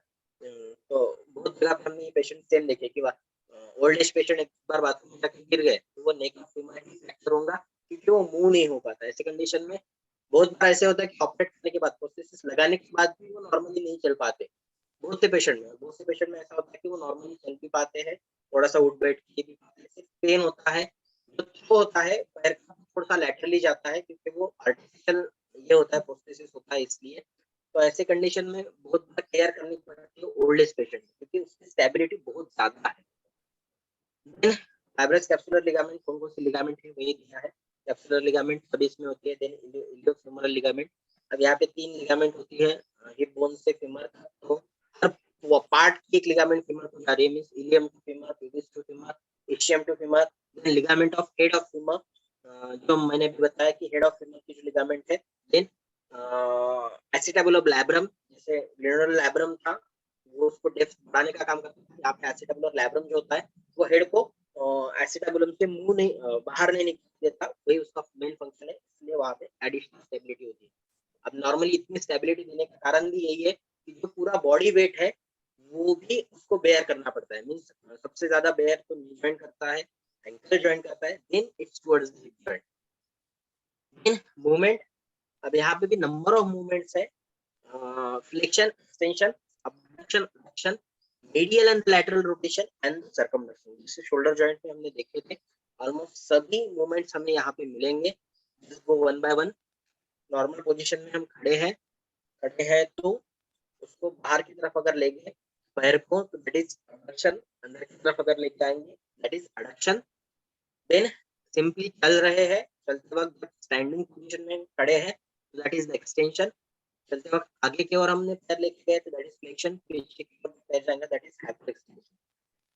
ये डे टू डे एक्टिविटी में ये चलता है। सर्कमडक्शन, पैर को हम पूरा मूव करते हैं। बहुत सारे लोग ये वार्म अप एक्सरसाइज में करते हैं कि जैसे पैर को सीधा कर लिया और सीधा करके गोल राउंड राउंड घूम रहे, दैट इज सर्कमडक्शन। तो ये मूवमेंट बहुत commonly हम यूज करते हैं in the movements of joint. Doctor साहब ये सर्कमडक्शन क्या एडवाइजेबल है क्या मूवमेंट, जैसे बेसिकली शोल्डर सर में भी और हिप में भी? शोल्डर में तो इजीली हो सकती है, ऐसा हाँ, कोई इशू नहीं। पर हाँ, अगर हमें एक्सरसाइज मींस बेसिकली पेल्विक से रिलेटेड एक्सरसाइज करनी है तो ये जी, मूवमेंट हम धीरे धीरे कर सकते हैं। तो बेसिकली इससे भी अच्छी एक्सरसाइज है, जैसे बहुत बार फिजियोथेरेपिस्ट सजेस्ट करते हैं कि साइकिलिंग की एक्सरसाइज कीजिए। सिंपल सुपाइन जी, पोजीशन में लेटिए हम और हम साइकिलिंग कर सकते हैं। तो ये जी, मोस्ट एडवाइजेबल है एज कम्पेयर विद सर्कमडक्शन। ये मूवमेंट हाँ, है, इसलिए हम ये बता रहे हैं कि ये भी मूवमेंट हम कर सकते हैं। हाँ, हाँ, हाँ, हाँ, इससे अच्छा ठीक, साइकिलिंग वगैरह की मूवमेंट है या बेसिक साइकिलिंग भी अगर हम प्रॉपर कर रहे हैं तो वो भी वेल एंड गुड है। जी, ठीक है, this is medial and the lateral rotation. ये भी हम रीजन के लिए कर सकते हैं। जैसे सिंपल मत्स्येंद्रासन में हम ये देखते हैं कि उसको ये नी को फ्लेक्स करके पैर की दूसरी तरफ रखेंगे तो ऐसे कंडीशन में तो लैटरल मेडियल रोटेशन होता है हिप जॉइंट का। तो this is the lateral and medial rotation. अब इसकी इकोनोमेट्री थोड़ी सी इजी ही है। जैसे यहाँ पे तो जो स्टेशनरी आर्म होता है वो फीमर की ग्रेटर ट्रोकेंटर पे हम रखते हैं, fulcrum sorry. Then stationary arm is towards the parallel to the tongue and moving arm is towards the longitudinal axis lateral of the femur condyle। तो ये मूवमेंट है, सिंपली रखी फुलक्रम यहाँ पे ट्रोक्लिया पे रखा और मूव किया, दैट इज फ्लेक्शन। ये पोर्शन, ये जो एंगल काउंट होता है that is the flexion. Then extension, prone position में हम सोए, this is the normal one. Hyper extension, ये एंगल काउंट करेगा, ये एंगल भी बहुत ज्यादा नहीं होता, just extension 0 to 30, flexion that is 120। इसलिए मोस्ट ऑफ द जैसे एसएलआर टेस्ट वगैरह करते हैं, straight leg raise test sciatica में, तो हम पैर को ऊपर उठाते हैं विदाउट फोल्डिंग द नीज। तो ऐसे कंडीशन में 120 डिग्री नॉर्मली ये मोशन होता है। अगर हम नहीं कर पाए 50-55 डिग्री पे कर पाए तो ऐसे कंडीशन में वो डायग्नोस करते हैं कि that is might be due to the sciatica, sciatic nerve के कारण वो हुआ है करते हैं। तो this is the flexion, this is the extension. In lateral abduction adduction, यहाँ पे ये जो है फल्क्रम एंटीरियर सुपीरियर स्पाइन पे रखा जाता है, ये हम यहाँ पे पाल्पेट कर सकते हैं। जो मेन बोनी प्रोमिनेंस होता है that is the anterior superior spine movements towards the body, away from the body. Then lateral and the medial rotation, ये थोड़ा सा अलग है। फल्क्रम हमें यहाँ पे एंटीरियरली पटला पे रखना पड़ता है, मिड पटला पे, और ये जो मूवमेंट होती है, जैसे हमने मेडियल और lateral rotation of the shoulder देखा कि हम एल्बो की साइड से मूव करते हुए दिखते हैं हमें, और मूवमेंट एक्चुअली शोल्डर में हो रही है। तो सेम स्ट्रक्चर है यहाँ पे कि हम सिटिंग पोजीशन में बैठे हैं, इसको मेडियली हमने रोटेट किया, तो ये जो मूवमेंट है ये नी जॉइंट की नहीं होती, ये हिप जॉइंट की होती है। तो मेडियल और लैटरल रोटेशन के लिए हमें फल्क्रम पटेला पे रखना पड़ता है, और यही थोड़ा सा यहाँ पे अलग सा डिफरेंस है। तो ये भी हम काउंट कर सकते हैं, और ये सिर्फ मूवमेंट्स है। अगेन ये जो पूरी स्ट्रेंथ आती है, it depend upon the muscles of the thigh. कोई भी आसन रहे जिसमें strength muscle of the thigh की रहेगी, वही इससे ये एंगल्स बढ़ते हैं या नॉर्मल से थोड़ा सा एक्स्ट्रा काम करते हैं, क्योंकि पूरे मूवमेंट्स में मसल वही काम में आती है जो थाई में है। अब जब मूवमेंट होती है थाई की कंपार्टमेंट, एडिक्टर कंपार्टमेंट, फ्लेक्सर और एक्सटेंशन कंपार्टमेंट। अब यहाँ पे जैसे हमने यहाँ पे लैटरल रोटेशन दिया, लैटरल रोटेशन लेते वक्त हमको यहाँ पे दिख रहा है कि पोर्शन फ्लेक्शन में जा रहा है, मींस ये एडक्टर कंपार्टमेंट, तो ये लैटरली मूव हो रहा है, तो यहाँ पे भी वो प्रेशराइज होता है। कोई भी आसन रहा किसी भी इसमें जिसमें मूवमेंट है थाई, तो वो 100% इंप्रूव करेंगी ये हर एंगल्स पे जो नॉर्मली होनी चाहिए। तो this is the joint. The next one that is the knee joint, सबसे इंपॉर्टेंट जॉइंट, इसलिए इसको बोल सकते हैं कि जो सबसे ज्यादा पेशेंट पाए जाते हैं that is related with knee joint. जितने आर्थराइटिस के पेशेंट हमें मिलेंगे या बाकी कोई भी स्ट्रक्चर्स के पेशेंट मिलेंगे, आजकल जो कॉमन होता है कि सबसे ज्यादा क्रिपिटेशंस मिलती है, नी पेन होता है, नी रिप्लेसमेंट होता है, ये सबसे ज्यादा पेशेंट में आजकल जो पाया जाता है ये नी जॉइंट से रिलेटेड है। लेकिन सबसे कॉम्प्लेक्स जॉइंट है, बेसिकली बाकी जो जॉइंट्स होते हैं एक ही जॉइंट से फॉर्म होते हैं, लेकिन यहाँ पे वो अलग अलग structure means they having lateral and medial condylar joint first, means tibia के दो condyl एक के ऊपर एक बैठ रहे हैं, और anteriorly they having another bone called as a patella, तो वो डायरेक्टली फीमर के साथ अटैच होता है। यहाँ पे तीन अलग अलग छोटे छोटे जॉइंट होते हैं, और ये तीनों जॉइंट को मिला के एक जॉइंट को नाम दिया गया है नी जॉइंट। लेकिन जब आयुर्वेद की बात आती है तो इसको कोर संधि बोला गया है, just equivalent to the shoulder joint, sorry elbow joint की वन वे एक्सिस मूवमेंट यहाँ पे हमें दिखती है, पर मॉडर्न में थोड़ा सा अलग स्ट्रक्चर है इस जॉइंट का। Just go one by one. This is the femur, ये दोनों कॉन्डल है, दिस इज द टिबिया। यहाँ पे हमें ये दिखेगा कि फिबुला डायरेक्टली अटैच नहीं हो रहा है टू द नी जॉइंट। ये बहुत बार ये भी कंफ्यूजन होता है कि फिबुला डायरेक्टली पार्ट करता है, फिबुला यहाँ पे पार्ट नहीं करता, वो लैटरल कॉन्डल के नीचे से, लैटरल जो कॉन्डल है इसका टिबिया का, उसको नीचे से सपोर्ट करता है, not exactly part joint, but the ligaments which are related with the knee joint they are attached with, ऊपर के साइड में they are related with the femur, और नीचे की साइड में जो lateral collateral ligaments होती है they are attached to the fibula, तो वो directly bone participate नहीं करता, but it is it having the support with the ligaments। then anteriorly यहाँ पे हमें दिख रहा है कि पटला होता है, वो anterior to the femur होता है, यहाँ पे बाकी अटैचमेंट नहीं होती with the tibia, सिर्फ यहाँ पे एक लिगामेंट होती है that is called as ligament patellae, तो यहाँ पे टिबिया के एंटीरियरली टिबियल ट्यूबरोसिटी पे अटैच होती है। ये हमने जब लेक्चर लिया था तभी बताया था, नीचे आप सिटिंग पोजीशन में बैठे हो तो पैर फ्लेक्शन कीजिए, नी का एक्सटेंशन कीजिए, वहाँ पे नीचे की ओर आपको एक लिगामेंट दिखेंगी, एक्सटेंडेड स्ट्रक्चर देखेंगे, that is called as ligament patellae. अगर आप चेक करने गए होंगे तो वो हैमर से इस जगह पे मारते हैं फ्लेक्शन चेक करने के लिए, और मोटर न्यूरॉन्स के जो ये होते हैं जहाँ पे हैमर करते हैं, it is also the ligamentum patellae. अब basically patella is the bone called as an systematic bone, जो फॉर्म होता है विद इन द लिगामेंट, इसलिए इसको सिस्टमैटिक बोन बोला है। एंटीरियर कंपार्टमेंट की मसल्स है, is laterally flexor intermedialis along rectus femoris, ये चारों के जो मसल्स के टेंडन होते हैं वो कंबाइन होते हैं और वो लिगामेंटम पटेली फॉर्म करते हैं। then within that tendon they're having a sigmoid bone of the called as an patella. इसलिए जब एज बढ़ती है तो ऐसा बोला गया है कि पटेला के इंसर्शन से सभी चारों मसल्स के और उसके बाद उसका एक्सटेंशन हुआ है towards the ligamentum patellae. So this is the knee joint alternately surface corners of the femur patella and corners of the tibia. This kind of ये इस तरीके से हमें दिखता है. नंबर ऑफ लिगामेंट्स आ गया. अब इसके पूरा वेट की वो बियर कर रहा है इसलिए सारी लिगामेंट्स वहां पे होती है.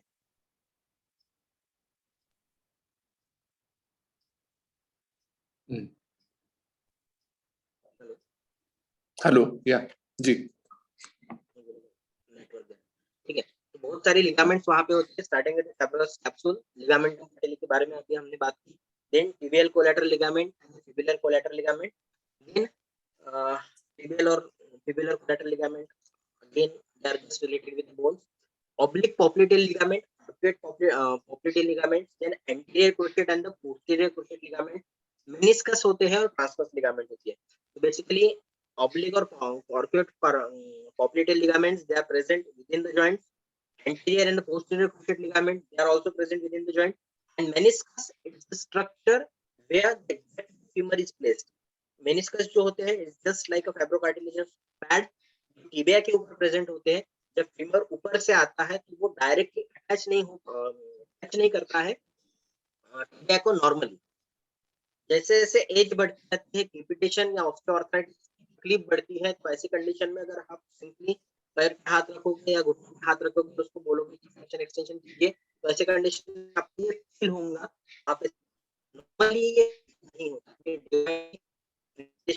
जाते हैं और ऑस्टियोआर्थराइटिस में ये होता है. इसलिए जब बहुत ज्यादा फ्रिक्शन होगा एक दोनों के बीच में तो बहुत ज्यादा प्रेशर एग्जैक्ट होता है तो वहाँ कंडीशन आती है. क्योंकि ये जो स्ट्रक्चर्स होते हैं टच नॉर्मली वहाँ पे साइनल फ्लूइड है वो टच नहीं हो पाता. हैविंग 13 बर्सा प्रेजेंट हुआ है क्योंकि यहाँ पे मसल्स बहुत ज्यादा fluid filled spaces present in between specific structure. जैसे ये शोल्डर जॉइंट भी है. नी जॉइंट में बहुत सारे हैं मसल्स के टेंडन बहुत छोटे छोटे एक कॉन्सेंट्रेट होते हैं. तो यहाँ पे भी बहुत जगह पे वो मिलते हैं. तो ये नंबर ऑफ लिगामेंट्स है जो प्रोटेक्ट करती है particularly with movement of the knee. Basic movements in only the two that is the flexion and extension. Rotatory movements that is the medial rotation or the lateral rotation along with the conjugate rotation. Basically ये जो movement है to axis में होती है. Just starting with first flexion हमें करना है तो फ्लेक्शन में जाएगा मींस फ्लेक्शन हुआ एक्सटेंशन हुआ जैसे एल्बो में हो रहा है वैसा है. तो यहाँ पे थोड़ा सा अलग ये है जो एनाटॉमिकल स्ट्रक्चर है टिबिया का और फीमर का. यहाँ पे मेडियल इपिकोंडाइल होता है वो बड़ा होता है लैटरल इपिकोंडाइल ऑफ टिबिया. ठीक है. इसलिए जब फ्लेक्शन होगा फ्लेक्शन होते वक्त फ्लेक्शन हुआ ऐसे कंडीशन में लैटरल इपिकोंडाइल है वो यूज्ड हो जाता है और मिडियल इपिकोंडाइल अनयूज्ड रहता है. ठीक है. तो मिडियल इपिकोंडाइल यूज्ड करने के लिए उसको मेडियल रोटेशन में करना पड़ता है. मींस पहले तो फ्लेक्शन होगा फ्लेक्शन होने के बाद वो मेडियल रोटेशन में जाएगा. ठीक है. ये कंबाइंड मूवमेंट होगी ऑफ द नीज को बोलते हैं लॉकिंग ऑफ द नीज. ठीक है. मींस सिंपली फ्लेक्शन हुआ फ्लेक्शन होने के बाद वो यूज नहीं है इसलिए वो फ्लेक्स नहीं है इसलिए वो मेडियली रोटेट हुआ और वो लॉक हो गया. इसलिए जब हम स्टैंडिंग पोजीशन में है वैसे के वैसे खड़े रहते हैं क्योंकि स्टैंडिंग पोजीशन में भी नी जॉइंट ये कॉमनली एक्सटेंशन में रहता है. और जब हमें नेक्स्ट मूवमेंट करनी है मींस एक्सटेंशन से फ्लेक्शन में जाना है तो डायरेक्टली एक्सटेंशन में नहीं जाएगा. तो मेडियल रोटेशन पहले हुआ है तो वो लैटरल रोटेशन में जाएगा और लैटरल रोटेशन में जाने के बाद वो एक्सटेंट में जाएगा. तो बेसिकली यहाँ पे दो मूवमेंट्स एक साथ होती है for the movements of the complete one movement. Means simply flexion और एक्सटेंशन नहीं हो रहा. फ्लेक्शन के वक्त वो फ्लेक्शन में जा रहा फिर मेडियल रोटेशन में जा रहा फिर नी लॉक हो रहा है. ठीक है. जब हमें नॉर्मल पोजीशन में आना है लैटरल रोटेशन में जाएगा पहले नी और फिर वो एक्सटेंशन में जाएगा. हैविंग द मसल्स वहीं पे मसल्स होते हैं तो that is called locking and unlocking. Means knee को लॉक करना है तो वो मिडिल रोटेशन गया अनलॉक करना है तो लैटरल रोटेशन में गया. तो lateral rotation it just popliteus muscle होती है उसके कारण आएंगी. और जो लॉकिंग है या मेडियल रोटेशन है वो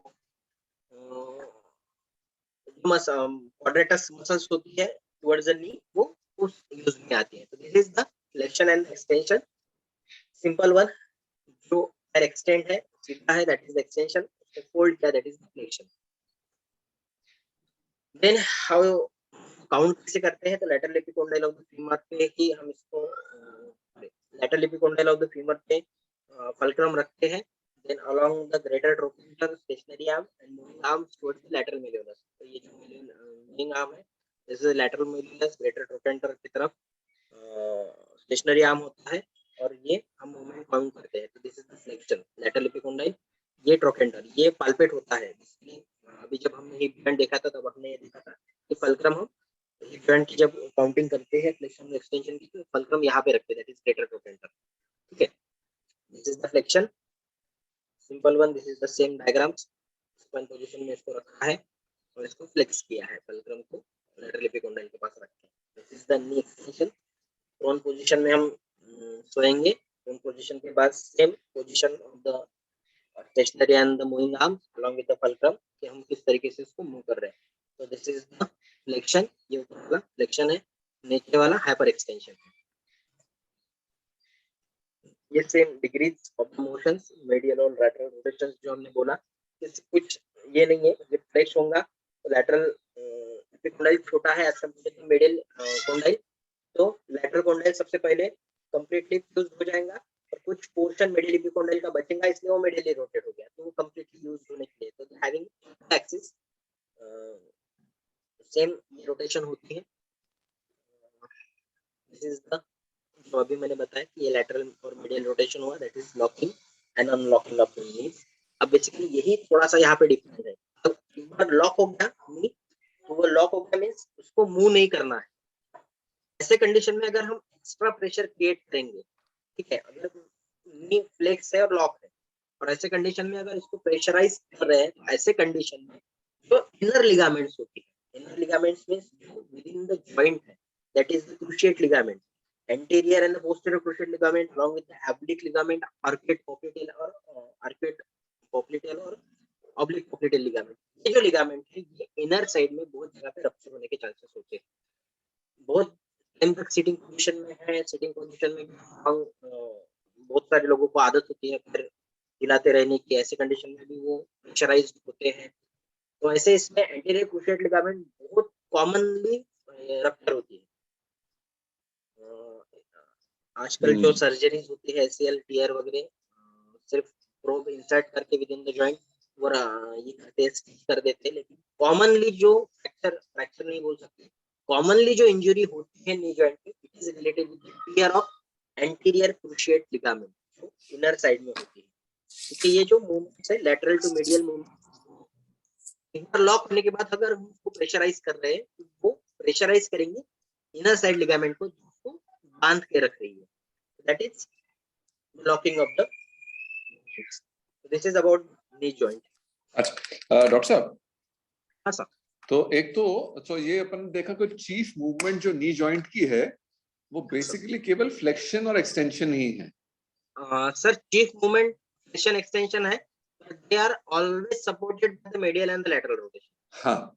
तो जब अपन जैसे लूजनिंग एक्सरसाइज करते हैं तो उस वक्त क्या नी के लिए केवल फ्लेक्शन एक्सटेंशन ही करना चाहिए या बाकी ये दोनों भी करनी चाहिए? बेसिकली सर दोनों करने की जरूरत ही नहीं करती. हाँ. अगर कंप्लीटली फ्लेक्शन में जा रहे हो तो लास्ट में मेडियल रोटेशन में खुद ही जाता है. अच्छा. विदाउट मेडियल रोटेशन वो कंप्लीशन में नहीं आएगा. हाँ. Okay okay. वो लॉक करना ही है. ओके. अनयूज्ड जॉइंट रहेगा यानी कंप्लीटली यूज नहीं होगा फ्लेक्शन. हाँ. नॉर्मल ही है. नॉर्मल हर जगह पे जैसे फ्लेक्शन एक्सटेंशन हो रहा है यहाँ पे नॉर्मल ही फ्लेक्शन के साथ मेडियल रोटेशन होता है लेटरल रोटेशन और फिर एक्सटेंशन होता है. ये नॉर्मल है जी. ठीक है. दूसरी चीज आपने बिल्कुल सही कहा. अगर माने आप तो खैर यू नो आप तो मेडिकल हैं तो आप तो बहुत देखते ही हैं. पर इवन जो एक नॉर्मल ले पर्सन के लिए समझो भी यही देखने में आता है कि among all the joints really सबसे ज्यादा दिक्कतें नी जॉइंट में ही आती हैं, और वो इसलिए नी रिप्लेसमेंट जो है शायद आज सबसे ज्यादा प्रचलित है। बहुत बार है सर, और बहुत बार मुझे कुछ आसन ऐसे होते हैं जैसे पद्मासनासन हम करते हैं तो हाँ अननेसेसरी, जैसे हमारी फ्लेक्सिबिलिटी नहीं है, फिर भी हम कोशिश जी करते हैं कि हमारा नी बेंड ना हो और हम हाँ करने की कोशिश की करें। हाँ हाँ कि हमें ये प्रैक्टिकली पता है कि नी बेंड नहीं करना है और हमें टू टच करना है, और जी हमारी फ्लेक्सिबिलिटी इतनी नहीं है, तो हम कभी-कभी ऐसा होता है कि जो पहले होता था हमसे अभी नहीं हो रहा। ऐसे कंडीशन हाँ में वो फोर्सफुली करने की कोशिश करते थे। ऐसे कंडीशन में वो पहले से लॉक है, लॉक होने के हाँ बाद फिर से प्रेशराइज़ हुआ, तो ऐसी कंडीशन में फ्रैक्चर होने के चांसेस बहुत ज़्यादा होते राइट। हैं। और तो बेसिकली देयरफॉर हाँ बाकी बोन्स जो है वो फीमर तो basically strongest and longest bone है, इसलिए जी उसमें फ्रैक्चर चांसेस बहुत कम होते हैं।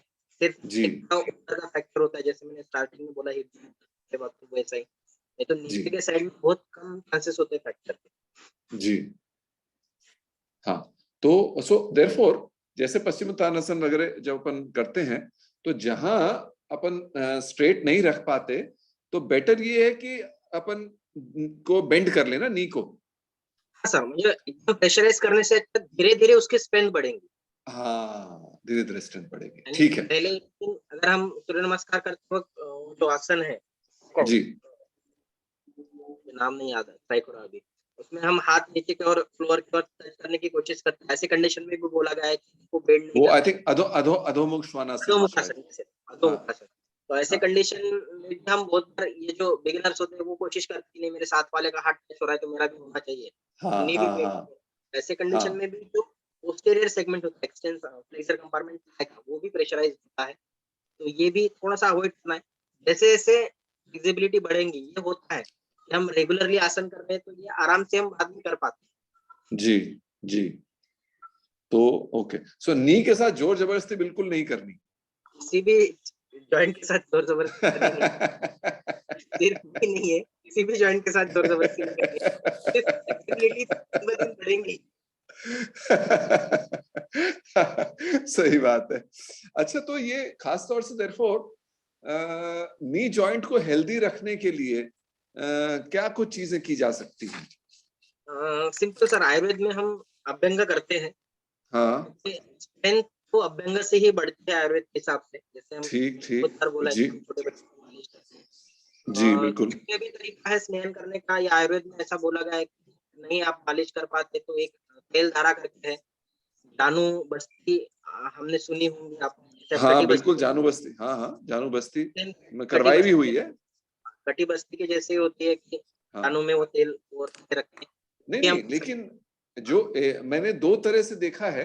एक तो कटी बस्ते की तरह है वो लगा के, और दूसरा एक जगह उन्होंने क्या किया था, कोई एक कोई पर्पल कलर के लीव्स होते हैं, हैं। उसको वो हीट करते रहते हैं। हाँ, पोटली करके होता है सर। हाँ बेसिकली पोटली करके। हाँ, वो क्या करते हैं जो बात को कम करने वाले, बेसिकली हमारे इसमें संधि से रिलेटेड कोई भी डिसीज हुआ तो they R G related with वात, संधिवात ही करेक्ट। बोला जाता है। तो ये जी जो होते हैं बात को कम करने वाले जो लीव्स होते हैं, उसको हाँ तेल का फ्राई करके उसकी पेस्ट बनाते हैं पहले तो। जी पेस्ट एकदम ऐसे मिक्सर में से बारीक करके नहीं, थोड़ा-थोड़ा होता है पेस्ट जैसा तल करके जी इसमें, और फिर जी उसको किसी पट्टी पे लगा के या डायरेक्टली भी लगाते हैं और उसको हाँ राउंड अप, तो ये हाँ पोटली करके श्वेत का प्रकार है। जैसे स्नेहन और अच्छा, स्वेदन दोनों प्रकार ओके हैं। Okay okay okay. पहले तो मालिश कीजिए और उसके बाद वो हाँ कीजिए। विदाउट मालिश अच्छा वो नहीं आपने देखा होगा। पहले तो उन्होंने मालिश की होंगी और उसके हाँ बाद उन्होंने वो पोटली श्वेत किया होगा। तो राइट ये राइट राइट। श्वेत का प्रकार होता है, बात डायरेक्टली कम करने के लिए। उसके बाद अच्छा और एक प्रकार है, अगर कुछ नहीं हो रहा तो सीधा-सीधा तेल में जो ये होता है, कोई कपड़ा लो, तेल में भिगो और उसको हाँ राउंड अप कीजिए आप जॉइंट को। अच्छा अच्छा तेल करके उसको बोला जाता है। तो ये भी एक स्वेदन का प्रकार है, यानी ये मालिश में नहीं आता। अच्छा बहुत रखते हैं, तो वो खुद ही गरम करेंगे, क्योंकि तेल का जो स्वभाव है, वही खुद हाँ गरम करना, यानी स्वेदन करना, ये खुद स्वभाव है हाँ उसका। अगर वो उस तरीके से भी हम रखते हैं, तेल धारा भी करते हैं, मीन्स सिंपली तेल धारा घुटनों पे छोड़ते हैं। जैसे सर्वांग धारा भी आजकल कॉमन है, बेसिकली जी नॉर्थ में मुझे पता नहीं, महाराष्ट्र में बहुत कम होती है, लेकिन साउथ में ये बहुत ज्यादा होती है। पैरालिसिस जी के पेशेंट पूरे बॉडी पे वो तेल धारा छोड़ते हैं, तो ये भी हाँ हम नी जॉइंट में करते हैं बहुत जगह पे। अच्छा हाँ ये जो आपने वो रैप अराउंड वाला बताया हाँ सर। ये भी मैंने राइट मैंने देखा है कि वो जैसे पट्टी के माफिक बांध देते हैं अंदर में वो कुछ स्टिकी ठीक मतलब है। तेल के मेरे ख्याल में वो रहता है हाँ और सर। वो कुछ घंटे रखते हैं शायद और उसको खोल देते हैं फिर ये कुछ घंटे नहीं, 10-15-20 मिनट रखते हैं, क्योंकि अच्छा 15 बहुत 20 मिनट ज्यादा, हाँ बहुत ज्यादा नहीं तो एक तो ठंडा भी हो जाता है थोड़ी देर बाद, तो हाँ फिर चेंज करके इसे ल्यूज को हम लगा सकते हैं, लेकिन प्रोसीजर बेसिकली 15-20 मिनट की की अच्छा जाती 15 है। 20 मिनट का ही ठीक क्योंकि है ऐसा है बहुत ज्यादा अगर हम उसको ये करेंगे, हाँ हम्म, वात कम करने की कोशिश करेंगे तो उसके भी साइड इफेक्ट हो सकते हैं, जी बहुत ज्यादा डिजनरेशन होगा।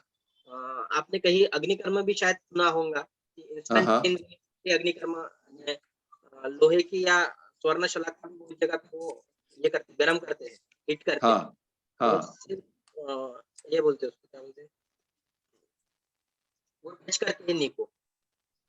अच्छा सीधा नी को टच करते हैं हाँ, अब गरम गरम मराठी ओ में झटके देना बोलते हैं उसको, हिंदी में मुझे याद नहीं आ रहा वर्ड। अच्छा हाँ हाँ सिर्फ टच करते हैं, टच करके निकाल लो, अच्छा वो इंस्टेंट पेन रिलीफ करता है। अब बेसिकली अच्छा बहुत जगह पे पॉटरी की मशीन भी इसके यूज कर रहे हैं, लेकिन हाँ एक कर्म भी होता है, जैसे सिंपलिंग एक्यूपंक्चर में होता है, निडल पियर्स करके हाँ रखते हैं, तो जी हमारे जी इसमें कर्म करके भी बोला गया है कि जिस जगह पे मैक्सिमम पेन है, तो एक हाँ नंबर की वगैरह नीडल होती है, उसको पियर्स कीजिए, छोड़ दीजिए, पियर्स करके निकालिए, अच्छा छोड़ दीजिए। अच्छा ऐसे करने से ऐसा हो बोला गया है कि बात निकल जाता है, पेन के कारण हाँ जहाँ पे बात निकल जाती वो निकल गया, राइट रिलीफ हो गया, लेकिन ये सिम्प्टोमेटिक रिलीफ है, हाँ यानी वो इंस्टेंट आपको रिलीफ देगा, अग्निकर्म भी देगा, विद्याकर्म भी देगा। अब बहुत से जो अभी जो प्रैक्टिशनर आ रहे हैं, उन्होंने जी कंबाइनली किया, मीन्स अग्निकर्म करके, मीन्स हाँ पहले तो नीडल को पियर्स कर रख देते हैं और उसको हाँ फिर मशीन से हिट करते हैं अच्छा बेसिकली। वो ट्रांसफर ऑफ हीट रहता है फ्रैक्शन ऑफ सेकंड हाँ के लिए। हाँ मशीनरीज आजकल बहुत सारी डेवलप की है विद्याग्निकर्म की, इसके भी रिजल्ट बहुत अच्छे हैं पेन में। विद्याग्नि के हाँ है, कर्म के है, अग्निकर्म के। अग्निकर्म भी अच्छा 2-3 मेथड से होता है, जैसे मैंने बोला कि वो डायरेक्टली गर्म करके रेड हॉट होने हाँ तक रखिए, फिर डायरेक्टली टच कीजिए, निकाल लीजिए। अब बेसिकली हाँ साइड इफेक्ट भी है, अगर बहुत टाइम तक आप रखोगे तो वो जल जाएगा, एक्सेस होता है वगैरह वगैरह। राइट राइट एकदम जो एक्सपर्टाइज्ड है वो भी वही कर सकते हैं। उसके बाद राइट दूसरी मेथड है कि कंडक्शन मेथड, मीन सिंपली हाँ आप यूट्यूब पे वीडियो आपको मिलेंगे कि एक नीडल को पकड़ के रखिए नी जॉइंट पे, दूसरी ओर से उसको ये हाँ पेन हीट करके जो कीजिए करते हैं। हाँ हाँ, तो ये कंडक्शन मेथड है, मीन्स राइट वो राइट जितना बेयर होता है वो उतना राइट आता है, तो छोड़ दीजिए ऐसे कंडीशन। हाँ हाँ बेसिकली हाँ ये हाँ बात कम करने के लिए है, सिम्प्टोमेटिक जी रिलीफ में अच्छे रिजल्ट है। ये बहुत जी जगह पे अग्निकर्म, विद्याकर्म, विद्याग्निकर्म भी अभी यूज हो रहा है, महाराष्ट्र में बहुत सारे लोग हैं जो ये प्रैक्टिस करते हैं। हाँ तो ओके सो जॉइंट्स संधि में जो भी विकार यूजुअली वात की वजह से ही होते हैं तो एक तो ओवरऑल बॉडी का वात अगर बढ़ा हुआ हो तो उसको भी कम करने में यानी कि वो अभ्यंग बहुत काम में आता है नहीं हाँ, मैंने हाँ मैक्सिमम डिसीजेस, ऐसा नहीं बोल रहा कि सभी डिसीजेस वात के कारण, जी जी जैसे जी रूमेटॉइड आर्थराइटिस है। जी हाँ, ये कंडीशन हमारे इसमें ऐसा बोला है कि ये आम और वात दोनों कंडीशन, कौन सी आम वात करके आयुर्वेद में, आम वात का हाँ हाँ ये वहाँ हाँ पे वात भी है और आम भी है, आम भी है अनडाइजेस्टेड मटेरियल है, मटेरियल जी कारण जी तो जी आम तैयार होता है, तो ऐसे कंडीशन में हम स्नेहन नहीं करते, क्योंकि अच्छा स्नेहन से और आम बढ़ता है। हाँ रूमेटॉइड आम बढ़ता है कंडीशन में अगर सही बात आप स्नेहन करोगे, जी सिंपली शायद ये डिसीज के टाइप्स सर ने लिया होगा, संतर्पणोत्थ व्याधि और अपतर्पणोत्थ व्याधि। हम्म ये डिजेनरेटिव डिसीजेस जो होता है वो अपतर्पण के कारण हो रहा है, शरीर की जो ह्रास होता है उसके कारण है, और कुछ जी डिसीजेस है जो संतर्पण के कारण, यानी शरीर का ज्यादा बर्न हो रहा है उस कारण हो रहा है। हाँ हाँ हाँ हाँ हाँ ऐसे कंडीशन में हम स्नेहन नहीं कर सकते, मीन्स अगर हम्म आपको आम बात है जहाँ पे आम दिख रहा है, अनडाइजेस्टेड मटेरियल है, ऐसे कंडीशन में अगर हम स्नेहन करेंगे तो वो पेन बढ़ेगा। करेक्ट इसलिए बहुत बार ऐसे होता है कि किसी का भी घुटना दर्द कर रहा है, उसने बोला कि ये तेल लगा लिया और बैठ गया। बहुत हाँ बार ऐसे सुन लेता है, वो भी लेके आता है, वो भी लगाता है और वो बढ़ता है। तो उसके भी कंडीशंस अलग-अलग होते हैं हर पेशेंट के हिसाब से, इसलिए तेल भी कौन-सा यूज़ करना है, कब करना हाँ है, बेसिकली बहुत बार अभी आजकल पेशेंट में हमने ये देखा है कि अब सवेरे तो बहुत जॉब ये वो सब रश रहता है, आराम से शाम हाँ को आते हैं, फिर आराम से फिर कभी-कभी तो रात भर उनको ऐसा लगता है कि वो रात भर छोड़ दिया तो वो और अच्छे से काम करेंगा। ऐसे हाँ कंडीशन हमने पेशेंट में देखा है कि इनकी ये बढ़ती है। हाँ हम अपने हिसाब से कर रहे हैं, जी क्या कंफर्टेबल है। तो ये थोड़ा-सा हाँ रॉन्ग टेक्निक्स है, वो कन्वे नहीं होती पेशेंट को और बेसिकली हाँ ऐसा होता है कि अरे मुझे ऐसा हो रहा था, मैंने ऐसा किया, मुझे रिलीफ मिल गया। हाँ दूसरा भी वही कोशिश करता है, तो बेसिकली वो कंडीशन अभी आमाज अवस्था है या संतापोलक कंडीशन है या अपवर्तनात्मक कंडीशन है। ऐसे कंडीशन में भी स्नेहन स्वेदन क्या डिस्क्राइब करना है और किससे करना है। मीन्स हर हम्म पेशेंट में हम पोटली स्वेद नहीं करते। जी एक और प्रकार है वालों का पोटली स्वेद के, जैसे आपने पत्र पोटली देखा है, वैसा हम्म सेम तो ये हम्म होती है वालू। हम्म हिंदी में वही बोलते हैं, हाँ बालू वही सैंड मतलब हाँ सैंड हाँ, वो जो हाँ कंस्ट्रक्शन में काम में आती है। हाँ हाँ हाँ, राइट उसको गर्म करके भी पोटली में बांध के भी हम स्वेदन करते हैं। हाँ हाँ हाँ हाँ हाँ वो भी कंडीशन अलग है। जी जी जी जी जी उसके जी बाद जी षष्टिशालिक पिंड करके भी एक स्वेदन का प्रकार है। मीन्स अच्छा षष्टिशाली ये होता है, चावल होती है, षष्टिशाली करके हाँ चावल, हाँ हाँ वो दूध में पका के हाँ उसका भी हम स्वेदन करते हैं बॉडी को, हाँ पूरी बॉडी हाँ को। ये हर एक पेशेंट की कंडीशन अलग होती है, हमें क्या अलग यूज़ होता करना है। है राइट राइट राइट राइट तो ये कंडीशन के ऊपर यानी और उसकी सिविरिटी के ऊपर यानी षष्टिशाली सबसे अच्छा ग्रहण करने वाला ड्रग है। अगर हाँ बहुत ज़्यादा अपरदन है या बहुत ज़्यादा डिजेनरेट है, ऐसे कंडीशन में दूध भी है उसमें, षष्टिशाली भी है, तो वो हाँ वहन करेगा। तो हाँ ये ब्रोंकर अलग इसमें हम करते हैं। बहुत सारे प्रकार है जो स्वेदन कहे गए हैं आयुर्वेद में। एक-एक करके यानी सिंपल निराग्नि स्वेद, अग्नि स्वेद करके भी प्रकार है, शायद ये 7वें अध्याय में या 8वें अध्याय में अष्टांग हृदय में हमने लिए होंगे। जी ये गुरु गुरु प्रावरण यानी सिर्फ क्या बोलते हैं उसको, आप एम्प्टी स्टमक रहिए, वो भी स्वेदन का प्रकार कहा गया है। एक वो हाँ लेके सो जाइए, वो भी स्वेदन का प्रकार है। हाँ कंडीशन होती है कि हमें क्या करना है। जी जी जी जी जी जी जी ठीक है डॉक्टर साहब। जी ठीक है। हाँ देन एंकल जॉइंट, हाँ again synovial type of joint, hinge variety का जॉइंट है।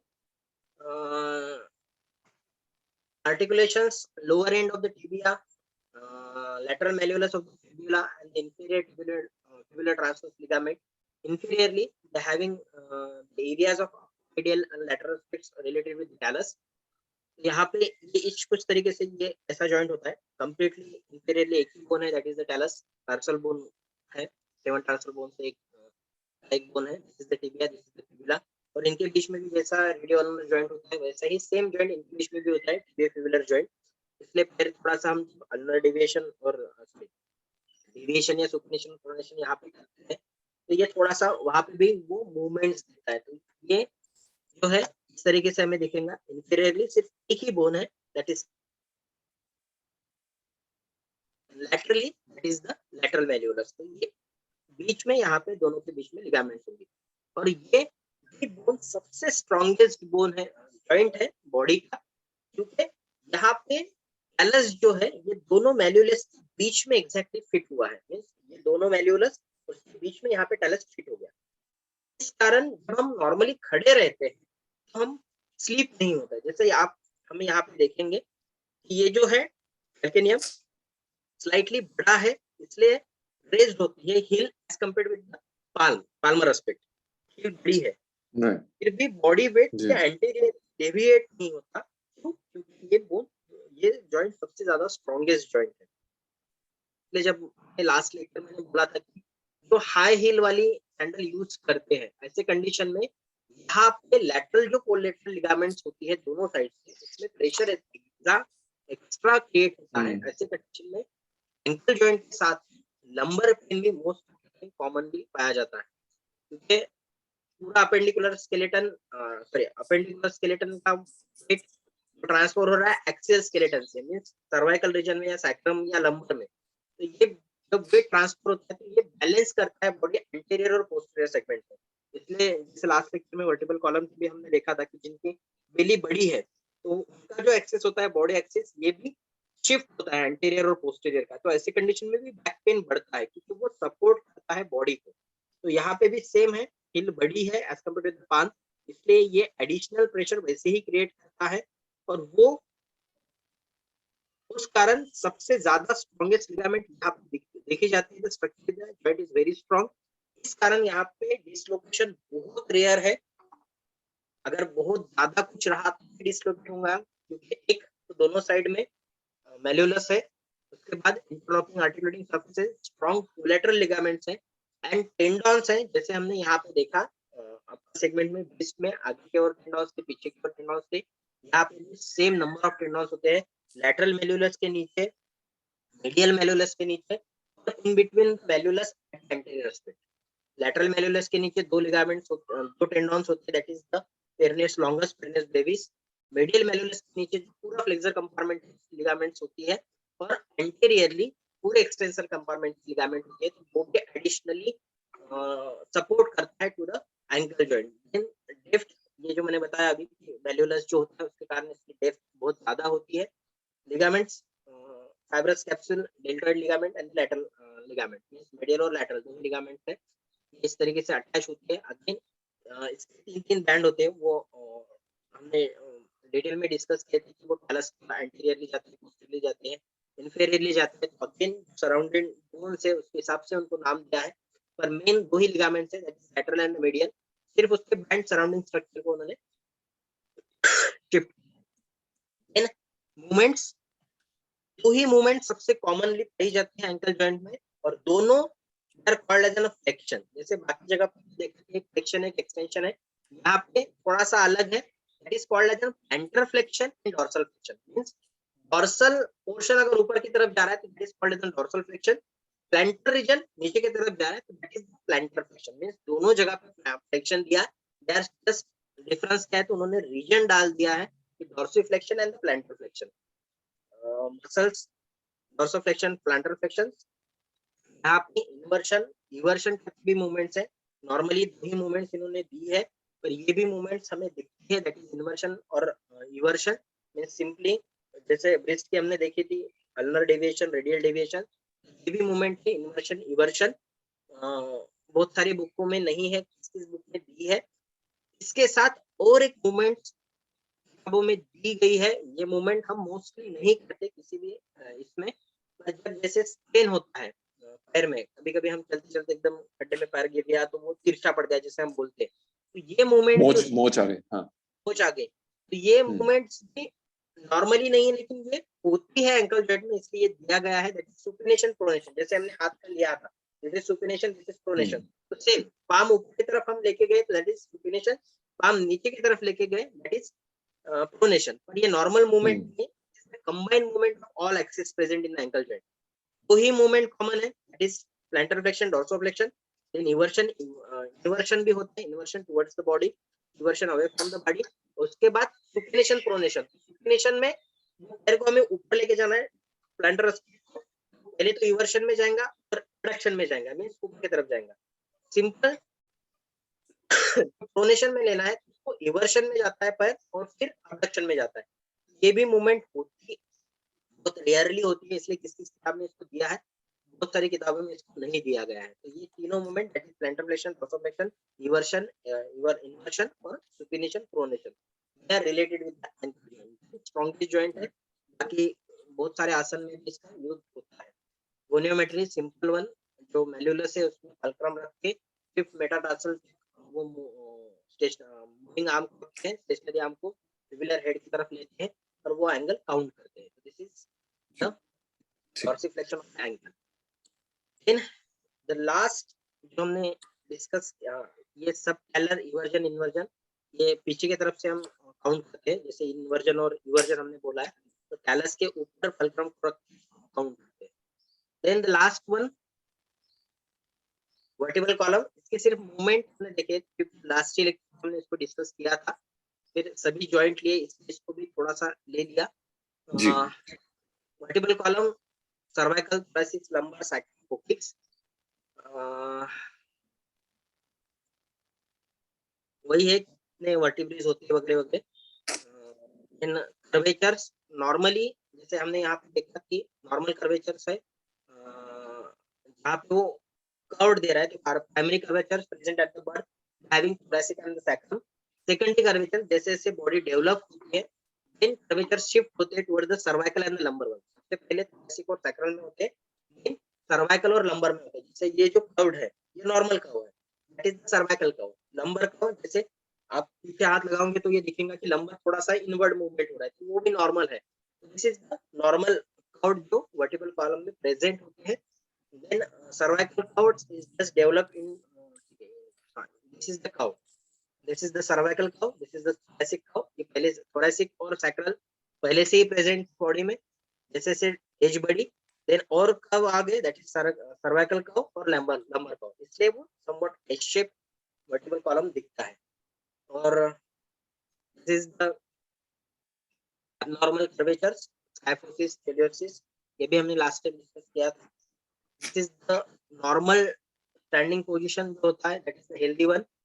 जब लंबर कर्व ज्यादा हो जाता है, क्योंकि ये डेवलपमेंट के कारण हुई है, नॉर्मली नहीं थी सर्वाइकल और लंबर, इस कारण यहाँ पे थोड़ा सा ज्यादा कर्व बन गया, that is lumbar lordosis. Cervical curve ज्यादा बाहर की तरफ निकल गया, दैट इज सर्वाइकल लॉर्डोसिस। अब ये बहुत बड़ा कॉमन अभी आजकल दिखता है, जो हम बहुत टाइम कंप्यूटर में बैठे रहते हैं, वैसे कंडीशन में या कभी हाथ में लेके रहे कंप्यूटर नीचे रहा तो हम नीचे मान झुका के बैठते हैं, तो इस कारण बहुत बड़ा सर्वाइकल चेंज हो रहा है, तो कर्वेचर के कारण होता है।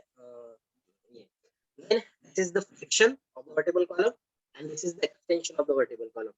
ये भी बहुत आसन में हम मोस्ट ऑफ द टाइम यही होता है, फ्लेक्शन और एक्सटेंशन, यही दो मूवमेंट कॉमन है वर्टिब्रल कॉलम में। then lateral rotation दोनों साइड में जब हम मूव करते हैं लैटरली, दोनों साइड में लैटरल फ्लेक्शन उसको कहा गया है। और पीछे की ओर अगर हम मूव हो रहे हैं, जैसे मत्स्येंद्रासन में हम मूव होते हैं, तो that is called as an rotation. तो flexion, extension, lateral flexion and the rotation, this is the right posture how to stand। then this is the right position of the sitting, straight बैठना है। अब यहाँ पे excessive आगे चला गया है, तो ऐसी कंडीशन में बहुत बार हम पेशेंट को बोलते हैं कि आप क्या रखो, यानी ये कंप्लीट सपोर्ट देगा पेट को, वो नॉर्मली हो जाता है। अगर आपका काउट ज्यादा है तो सिर्फ पैर पे बैठ के पीछे तकिया भी रख दे तो ये काउट नॉर्मल होता है। लेकिन कुछ लोगों को आदत होती है ऐसे झुक के पढ़ने की या बैठने की, तो ये भी नॉर्मली हैम्पर करता है कर्वेचर को, तो ये भी नॉर्मल नहीं। सर्वाइकल बैकवर्ड बेंडिंग, अब ये आसन हम बहुत बार एक्सरसाइज वार्म अप एक्सरसाइज में भी करते हैं कि हम सिर्फ ये जो है सर्वाइकल रीजन बाउंडेड मूव करते हैं, एक्सटेंशन फ्लेक्शन करते हैं, तो ये भी हम काउंट कर सकते हैं। पल को हम सिर्फ कान के पास रखना पड़ता है, but this is the extension, पीछे की ओर लेके गए हैं, हम आगे की ओर उसको लेके आएंगे तो that is the flexion and this is lateral flexion, lateral rotation और लैटरल फ्लेक्शन सर्वाइकल। यहाँ पे 7 सर्वाइकल वर्टिब्रा होता है और मूवमेंट्स जो काम होता है ऑक्सीपिटल प्रोट्रूडर्स की तरफ होता है और वर्टिब्रल कॉलम को स्टेशनरी हम पैरेलल रहता है। तो this is the movement sideward bending of the cervical vertebrae, this is the flexion in thoracic और लंबर में। अब यहाँ पे नीचे S1 के स्पाइनस प्रोसेस हमने रखा है और फ्लेक्शन क्या है, लैटरल फ्लेक्शन, तो ये भी हम काउंट कर सकते हैं। तो ये भी बहुत सारे आसन है, जैसे त्रिकोणासन द्विकोणासन हम करते हैं, तो वहाँ पे लैटरल फ्लेक्शन हम करते हैं, तो ये भी नॉर्मल है। अगेन दूसरी टेक्निक है इसको काउंट करने की, फ्लेक्शन जैसे हम नॉर्मली स्टैंडिंग पोजीशन में खड़े रहे, काउंट करेंगे नॉर्मल मेजरिंग टेप से C7 से लेके S1 तक, और फिर फ्लेक्शन करेंगे और काउंट करेंगे। तो ऐसे कंडीशन में जो लेंथ होती है वो हमें कुछ बड़ी हुई मिलती है, तो इसके भी नॉर्मल रेंज दिया है उन्होंने कि 4 सेंटीमीटर तक वो डिफरेंट हो सकता है। This is all about the joints.